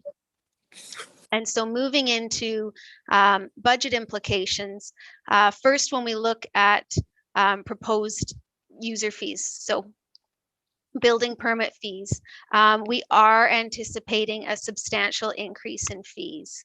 When we look at what actualized in 2020, we did come in right on budget. That being said, we have over $750,000 in additional fees that have been collected that we will recognize as those projects, come to occupancy in the next year and into early 2022. So that in part supports our projections. So with those projections, a portion of the funding, as I mentioned earlier, is being utilized to fund the increased resourcing needs in building, as well as increased resourcing needs to support the impact of development in engineering services and in development services. I mean, all three of these areas are consistently realizing anticipated increases in fees. Moving into the operating expense budgets to support the service delivery, the draft budget before you today has not proposed an increase in resourcing to support increased bylaw enforcement. In discussions with the former manager of bylaw, one tactic that was being utilized was the utilization of the overtime budget to increase service delivery on a project-specific basis. And moving forward, the intention is to monitor the resourcing needs throughout this year, and then return either at quarterly update or as we head into the service review for bylaw in this fall to understand to better understand what we anticipate the financial implications to be. Last year, there was a few tactics used in order to mitigate a property tax increase, and one of those was a reduction to our building inspection services. And so moving into this year, we are looking to reinstate so that we have the full 2.6 inspectors. Based on preliminary discussions, we do anticipate that is sufficient resourcing to support the increase. Based on preliminary discussions, we anticipate a need to increase the resourcing for administrative support for this function. And so this budget has proposed the increase in support in that area. And I see a question, Councillor Jansen. Yeah, we have Councillor Jansen and then Councillor Baxter. Go ahead and unmute now, Michael. It'll only be a moment. A question about the bylaw officer, Jen. As I recall from council, that we went to that extra bylaw officer was in exchange for an agreement with the union to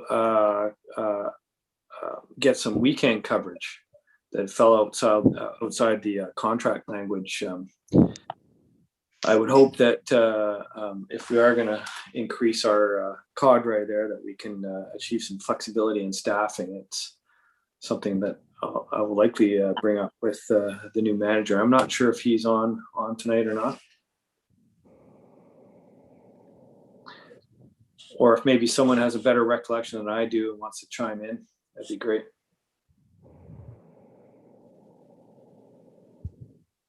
Do we have staff who wish to speak to that? Hello, through the chair to Councillor Jansen. I'm quickly bringing myself up to speed with this here. I'll be limited to my responses tonight, but I'd be happy to jot down any of these and bring them back to the council at the next one. Thanks, Byron. And specifically, we went to an extra bylaw officer in exchange for some weekend flexibility. So if we're going back to an extra bylaw officer, I would like to see us working towards some weekend flexibility, which does require a discussion with the union, because I know it falls outside the defined working week. So I'll sauce that shot across your bow for future consideration, Byron. How about that? Sounds good. Thank you. I also have our Chief Administrative Officer, Mr. Robert Earl. Thank you, Chair Day. In response to the question, as Council is well aware, we have a phenomenal relationship with our local union in CUPE, and I'm confident that should we move forward with a additional officer, that the notion of weekend and or outside of traditional hour service is absolutely on the table for consideration. Thank you. Thanks. Okay, Councillor Baxter, you're up. Jen, the any additional staff costs for building function is paid for by fees, yes, not taxes. That is correct. Thank you.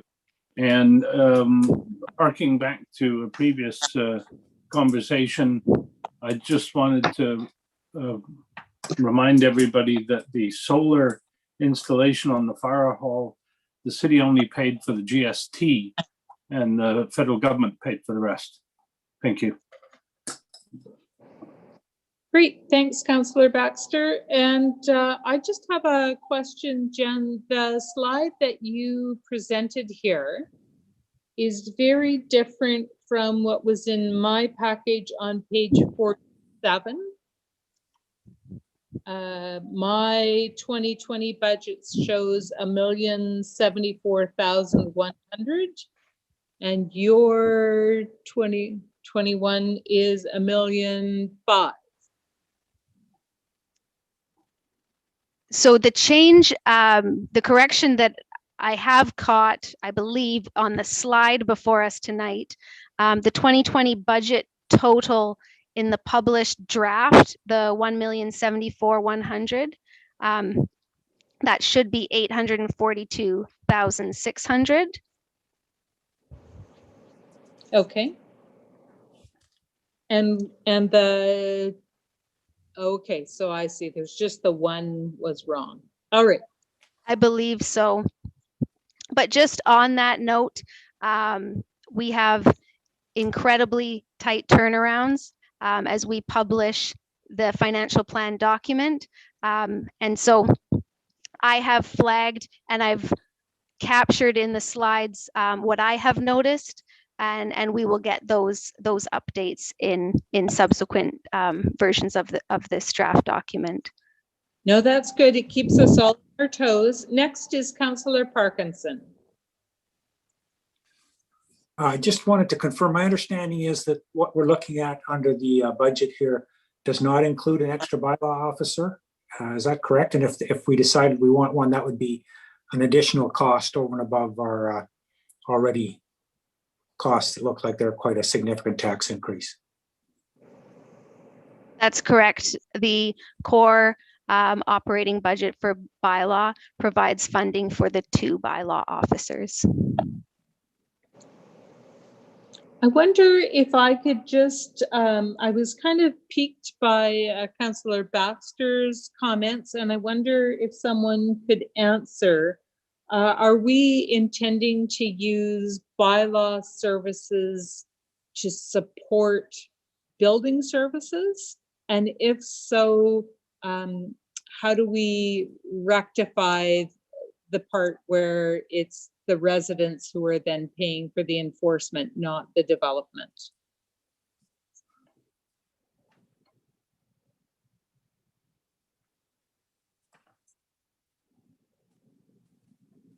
Perhaps we could get an answer to that tomorrow. Oh, I see Mr. Earl has put his hand up. Thank you, Chair Day. Can you repeat the question? I must admit, I did not quite catch it.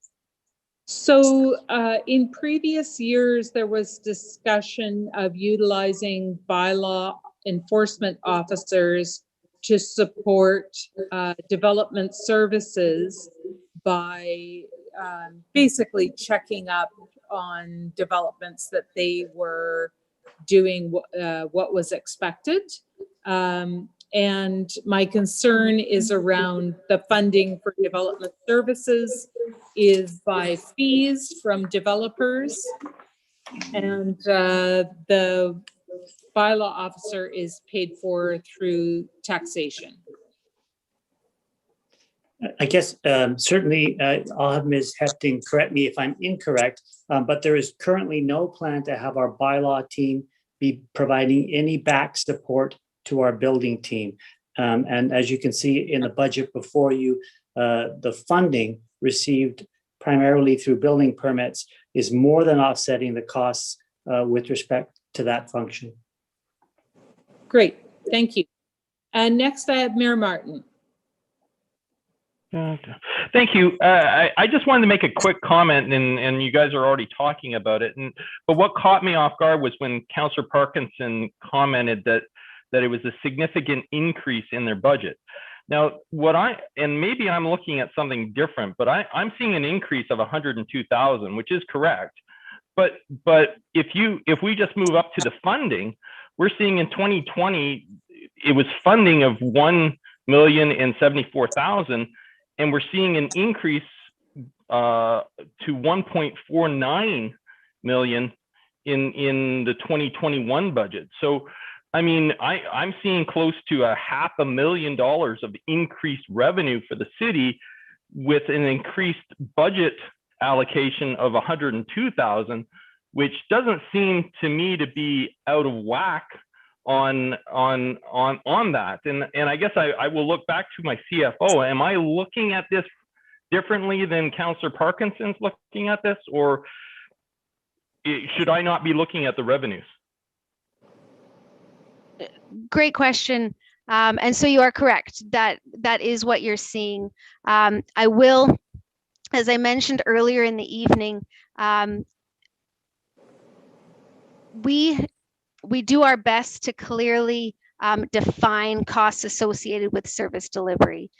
There needs to be consideration of, in terms of supporting building and development in the city, there would be what you consider, overhead costs, the cost of internal service support for those areas. And those are not directly attributed to these areas. So to do a direct comparison of the funding as defined in this area to the direct costs that are in here, there are other costs to consider in general for that service delivery. But you are correct, overall in this budget, we're anticipating our fees as they pertain to building and development and engineering as a result of the impact of development to increase by more than $1 million. A large portion of that increase, more than $500,000, is supporting the need for increased resourcing to support the impact of that increased demand development. In addition, some of those fees are being proposed to be set aside into reserves. We review this information in particular with the building manager to establish what's a reasonable expectation of our base activity. And we will occasionally see, volatile spikes, and that in part will drive our determination of what's appropriate to be proposed to be set aside to reserves. Councillor Parkinson. Thank you, Chair. Just to be clear for the mayor, I wasn't suggesting any issues except to point out that the budget we have in front of us only talks of 2 bylaw officers. So we've had discussions about weekend time for another bylaw officer and maybe another bylaw officer. But right now we don't have a 3rd bylaw officer in this budget. If we do want to add one, that's going, in my opinion, in the wrong direction if we're already looking at a 7% tax increase. So, if the discussion is that we need more bylaw officers, we should say so and put it in the budget and deal with it as we deal with the other increases here. Okay, thank you. I don't think there was an answer. That was more a statement. Moving on, Jen.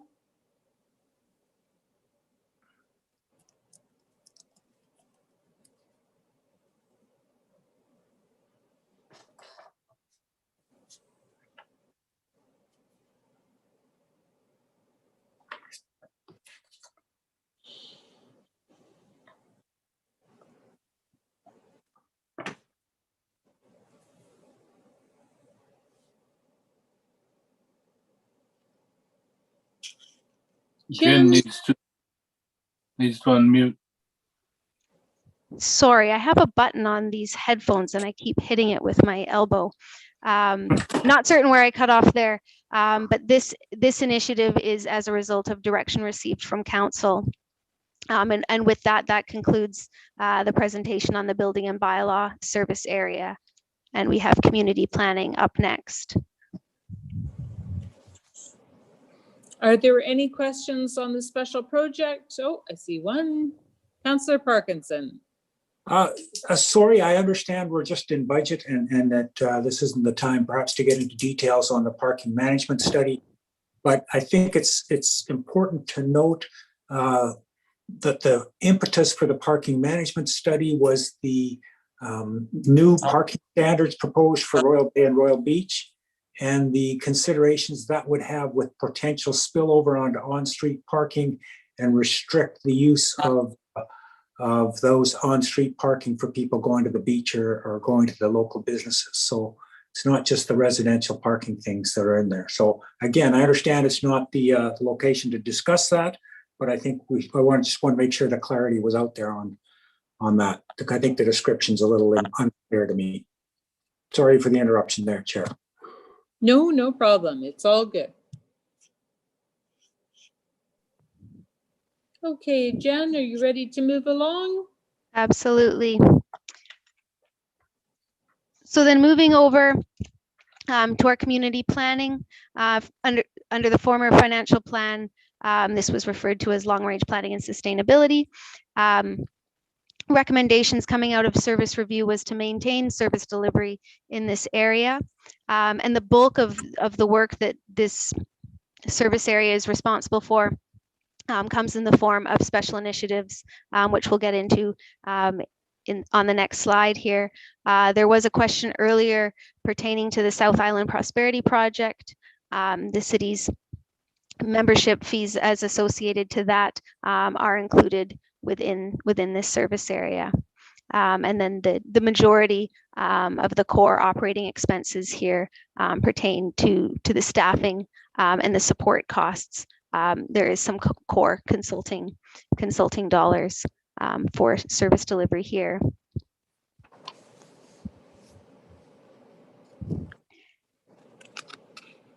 And so we do have our Director of Community Planning to articulate in greater detail these initiatives.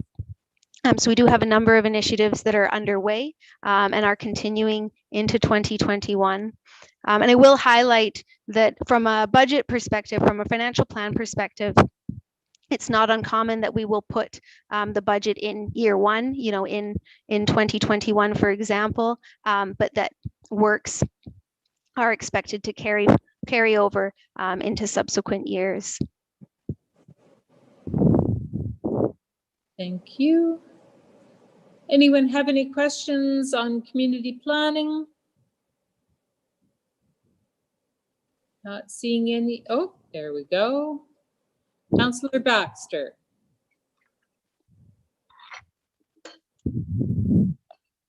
Mr. Unmute. Damn. The coastal adaptation plan, is that a completion of the engineering work currently being done on sea level rise and tsunami levels, or is that a separate item? To the chair, thank you, Councillor Baxter, for that question. This project has been proposed to essentially create an opportunity for consulting support to implement the information that's coming from the coastal flooding project.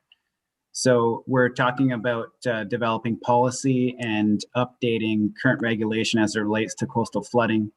And we've assigned $20,000 to that task for 2021. So you could call it a continuation of that work, but really it's about implementation.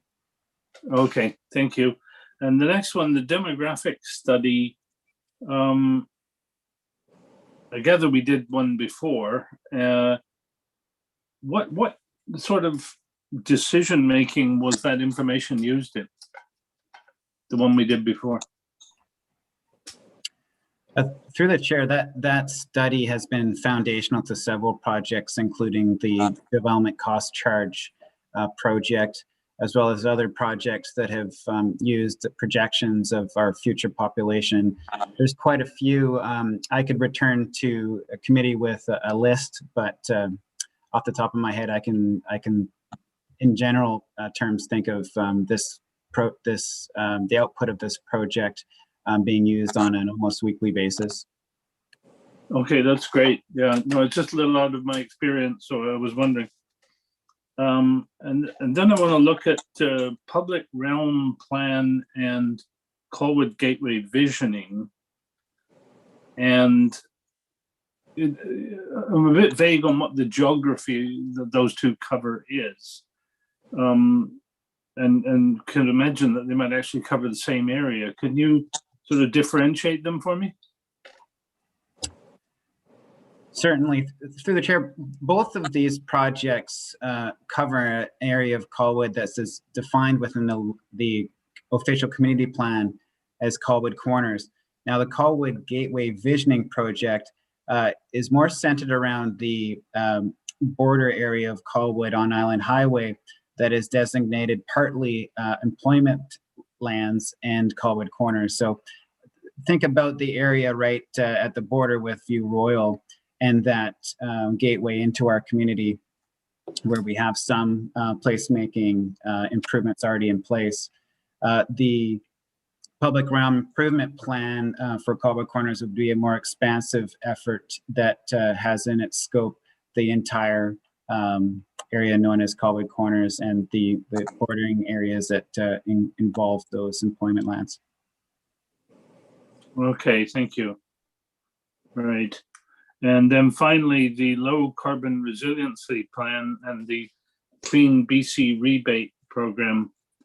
And I noticed that we're spending $75,000 on a plan and $10,000 on actually implementing something that will reduce GHGs, which always seems like the wrong way around to me, but I guess it's early days yet. But I'm just concerned about the low carbon resiliency plan, that if you look at the OCP,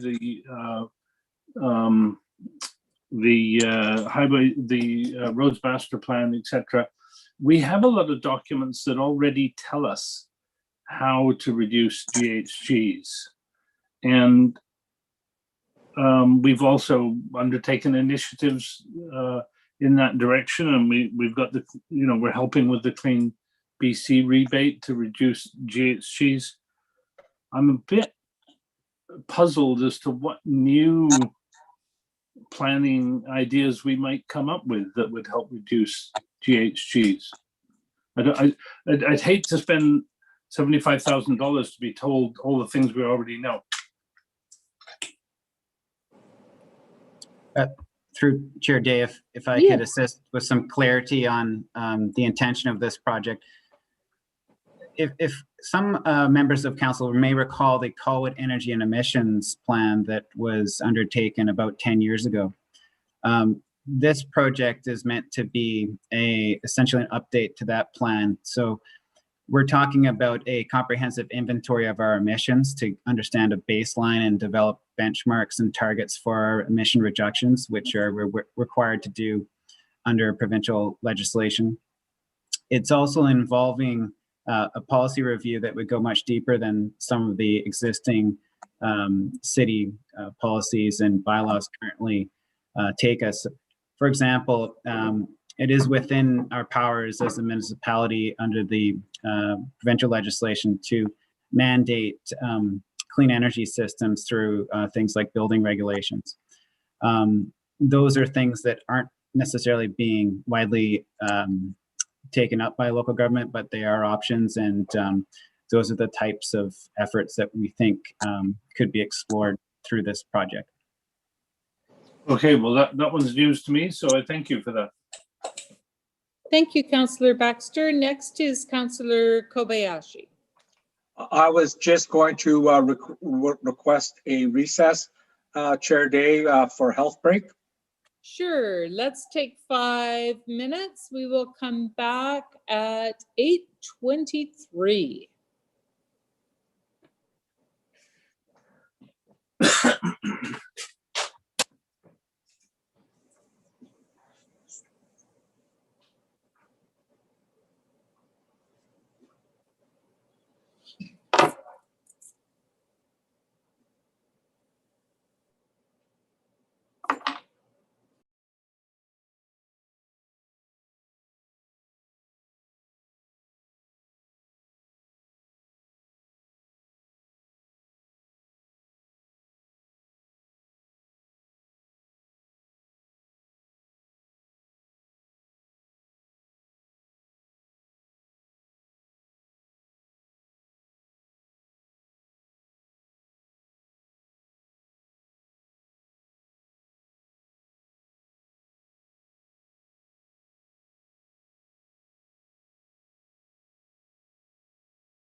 Okay, that is time. Amanda, can you take that down? There we go. When it's up, I can't see who's here. All right, there's the mayor.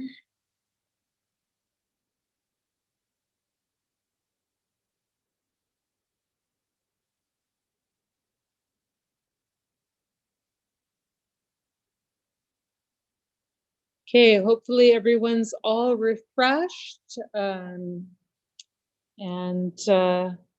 we can see where we can get to from here.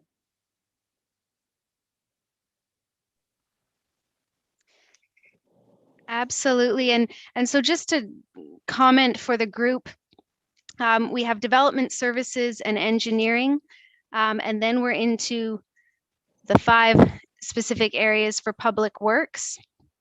And then we have sewer utility, and lastly, rec, culture and heritage. So please let me know at any point if there's a desire to adjourn, and any of this business can form part of the next budget meeting. So just preface by saying that.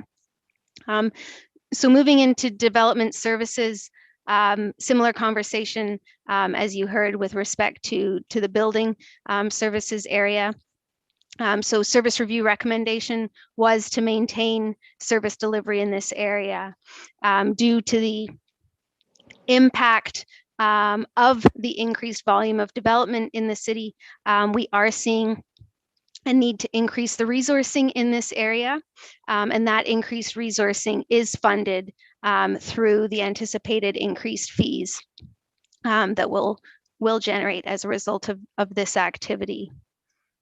Jen, just for everyone's benefit, these additional resources that are contingent on development activity, not that I'm saying it's going to happen, but just in case there was a reversal of that trend, are these employees that we are obligated to continue on, or are there options should there be a change?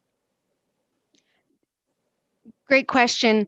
So depending on the change of the activity and the impact of that change, we would need to return to council to articulate on the impact of that change. Some resourcing is certainly required regardless of where that activity ends up, and some resourcing, incremental resourcing, may not be required as a result of that change. And I see our CAO. Yeah, Mr. Earl. Thank you, Chair Dave. Administration, especially in areas like this, is endeavoring to accurately predict the volume of work and therefore the volume of revenue, and try to align those as best fits. At the end of the day, if the situation were to change, we would scale up and down our resources, including labor resources, to react to the market. We will always be conservative such that we're not disruptive to our workforce. But that said, we need to retain the capacity to scale up and down when needed. Great, thank you.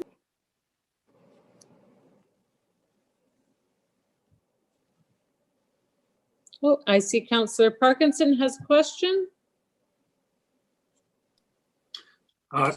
So as I'm understanding this, Jen, that we expect funding of 435,000 and expenses of 678, or for possibly 876. So the development services don't pay for themselves. Is that correct? Thank you for that question, Councillor Parkinson, through the chair. That's not correct, in the sense that there are fees generated as they relate to building and development activity. And so this summary here is only showing the direct fees for development, but there is of course the need to resource to support the impact of the building activity in the city as well. I don't think I quite follow you, Jen. What do you mean? So what I mean is we have an expectation that the funding, as it generates out of increased building activity, will in part support the need to resource for development activity as it pertains to supporting that building function as well. The impact of both building and development, certainly from a financial perspective, it's not as clean to split the two. There is overlap. Overlap, I'm sorry, I've lost you. Overlap with what? Between the impacts of building and development activity on the city and on servicing for both of those functions and both of those areas. So you're, we're getting funding of 400,000. It's costing us 675. So I don't know what you're talking about overlapping. I see our CIO has his hand up and he may be able to better articulate than I have. Okay, Mr. Earl. Thank you, Chair Day, and thank you, Jen. I guess from my perspective, administration could likely do a different job in the future in representing some of the building permit fees in this service area, as administration is attributing costs in the development area related to those fees. And so if we were to fundamentally reduce the fees as articulated in that area and show them here, that would better represent where we see fees supporting the services, and therefore you would see where development is more closely paying for development. In any given year or month, it might be a surplus or a deficit, but we will endeavor to ensure that they equal each other. Councillor Parkinson. Thank you, Chair. And I think if I understand it correctly, I think what I'm hearing is that the surplus that we talked about in the building permit fees compared to the cost there are sort of enough to cover off the deficit we see in the development services budget, which if that's the case, that's a good way to do it, as long as that's legislatively kosher, I guess. I understood the building permit fees were supposed to be close to building permit expenses. But yeah, I don't think it matters too much where the money comes from if it balances out. So have I got that correct, maybe, Jen or Robert? Brent Molnar has his hand up. Thank you very much. Yeah, Development Services actively engaged with the building department for the delivery of the development permit and the works and services necessary to actually construct a building. So it is reasonable. And as Councillor Parkinson points out, it would be eligible for contribution from that department's fees and intakes because a portion of those works are facilitated by Development Services. Okay, thank you. And if I may just add on this conversation in general, as I mentioned, as we continue to refine these service areas and the financial implications of these service areas, one of the impacts of the transition is we've got to give ourselves the time and the tools to best track this information. And so it is our expectation over time, we will get more granular with being able to return to council and report back on a more direct tie of the financial implications of specific service delivery. Right now, certainly for the majority, well, almost all of our internal staff time, so outside of our public works team, we are not directly costing our time. And over time, as we improve our tools and ability to do so and get through a series of service reviews and continue to refine that information, we'll be in a better position to clearly tie the financial implications of specific service areas. Yeah, I think that's really important to hang on to, that is not something that's easily accomplished. And it's certainly something that I hear a lot about from members of the public who just want to be assured that development is paying its way. And so I guess we're continuing to work towards being able to show that concretely. Okay, Jen, take it away. Absolutely, thank you. And so just in sum, this here before you is the resourcing required to maintain development service delivery. Then moving into special initiatives for this service area. Small lot subdivision guidelines previously approved is anticipated. We will get to these works this year. And then we have a new initiative proposed, and our director commented on this briefly at last night's committee meeting, the development of a covenant template for operations and maintenance best practices for ecological environment systems. And I will comment, there was a third initiative that was included within the published document referring to development guidelines works. And this work was done in-house in 2020. And so that incremental funding is no longer required, and that will be removed on the next iteration of the draft financial plan document. And so in sum, this is the activity for the development services area.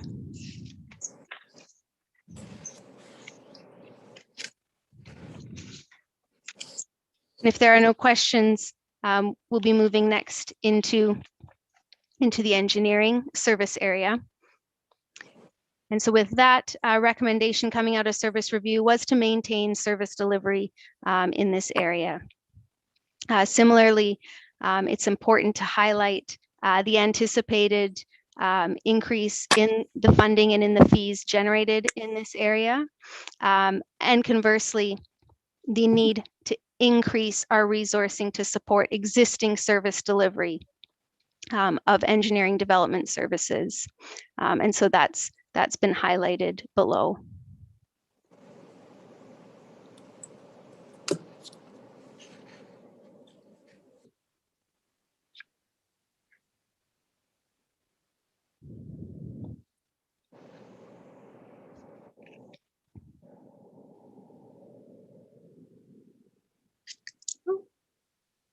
Councillor Parkinson. I think I read this that says the plan is to add 3 bodies in 2021, and the budget is for $200,000 is for the 3 bodies. Is that correct, or am I missing something? Thank you very much, Councillor Parkinson, for raising that. So included within that plan is the capital infrastructure management position that I mentioned earlier this evening. That staffing expenditure is not included within core operations for this service area, but rather as a capital expenditure. It's anticipated that resourcing will be directly tied to capital infrastructure works. So it's the combined between that and then this enhancement required here to support engineering development services is the funding pertaining to 2 positions. If I may, Madam Chair, trying to keep notes here, but so that's interesting. So that one of the increase in staff in the engineering department is sort of covered off from capital expenses, and some of the development services people are covered off by increased fees. So, one of the first charts that I looked at in your draft financial plan was an increase of, I think it was 14 people from 2020 to 2021. It'd be really helpful to sort of have a breakdown on, here's 4 people that are getting paid out of increased fees versus here's 10 people that are getting paid out of tax revenue. I don't know if you could probably do that quickly. You probably gave me the information to do it myself, but I'm lazy. Hoping somebody will help me with that at some point, not tonight. Thank you. Noted. Thank you, Councillor Parkinson.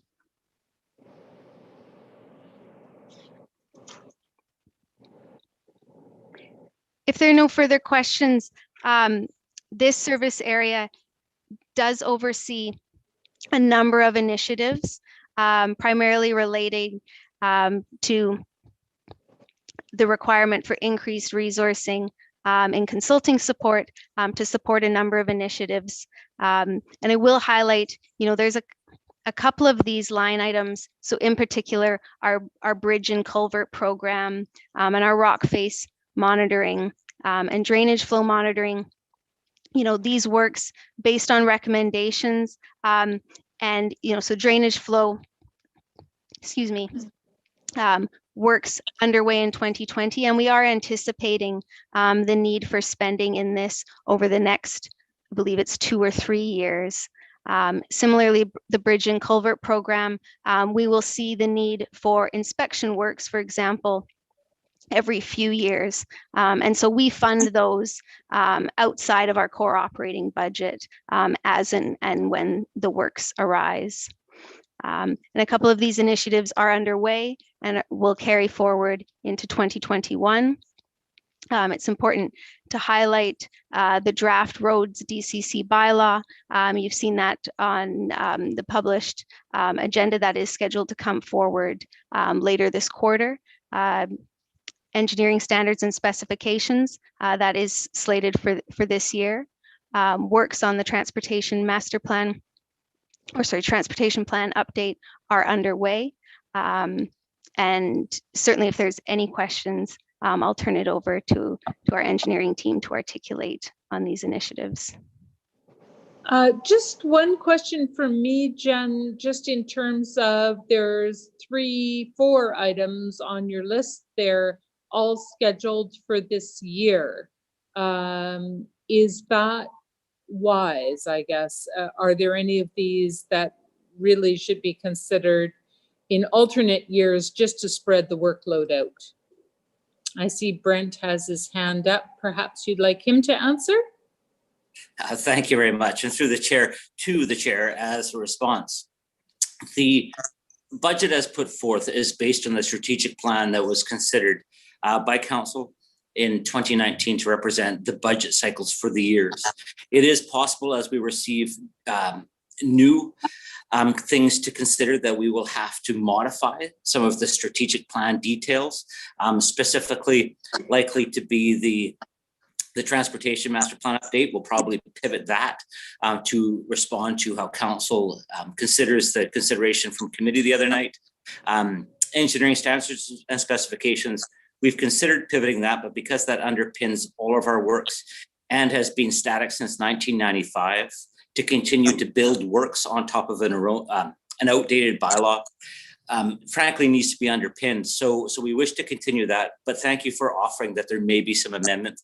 I think that we would speak to council on a cyclical basis on updates through our quarterly updates, and then advise of changes through the strategic planning process for where we saw changes, so allow council to prioritize those working with staff. Thank you. Great, thanks, Brent. Okay, I think that it is 8:45, and I just want to check with everybody. I'm just not seeing a lot of hands coming up. So I'm wondering, do you want to end it after the engineering and take this up tomorrow night to approach it with fresher eyes? Or do you want to push on here tonight? And sorry, I lost something there. I see Councillor Baxter has his hand. And Parkinson as well. So Councillor Baxter, do you want to go first? Unmute. Having unmuted, on the assumption we are more than halfway through, I'm going to move adjournment. Councillor Parkinson, did we cut you off? No, I'm happy with that. That works for me too. I think it's time. Okay, we have a motion to adjourn. Is anyone opposed? I see none opposed. We are adjourned. See you tomorrow night. Wonderful. Thank you. Thanks all.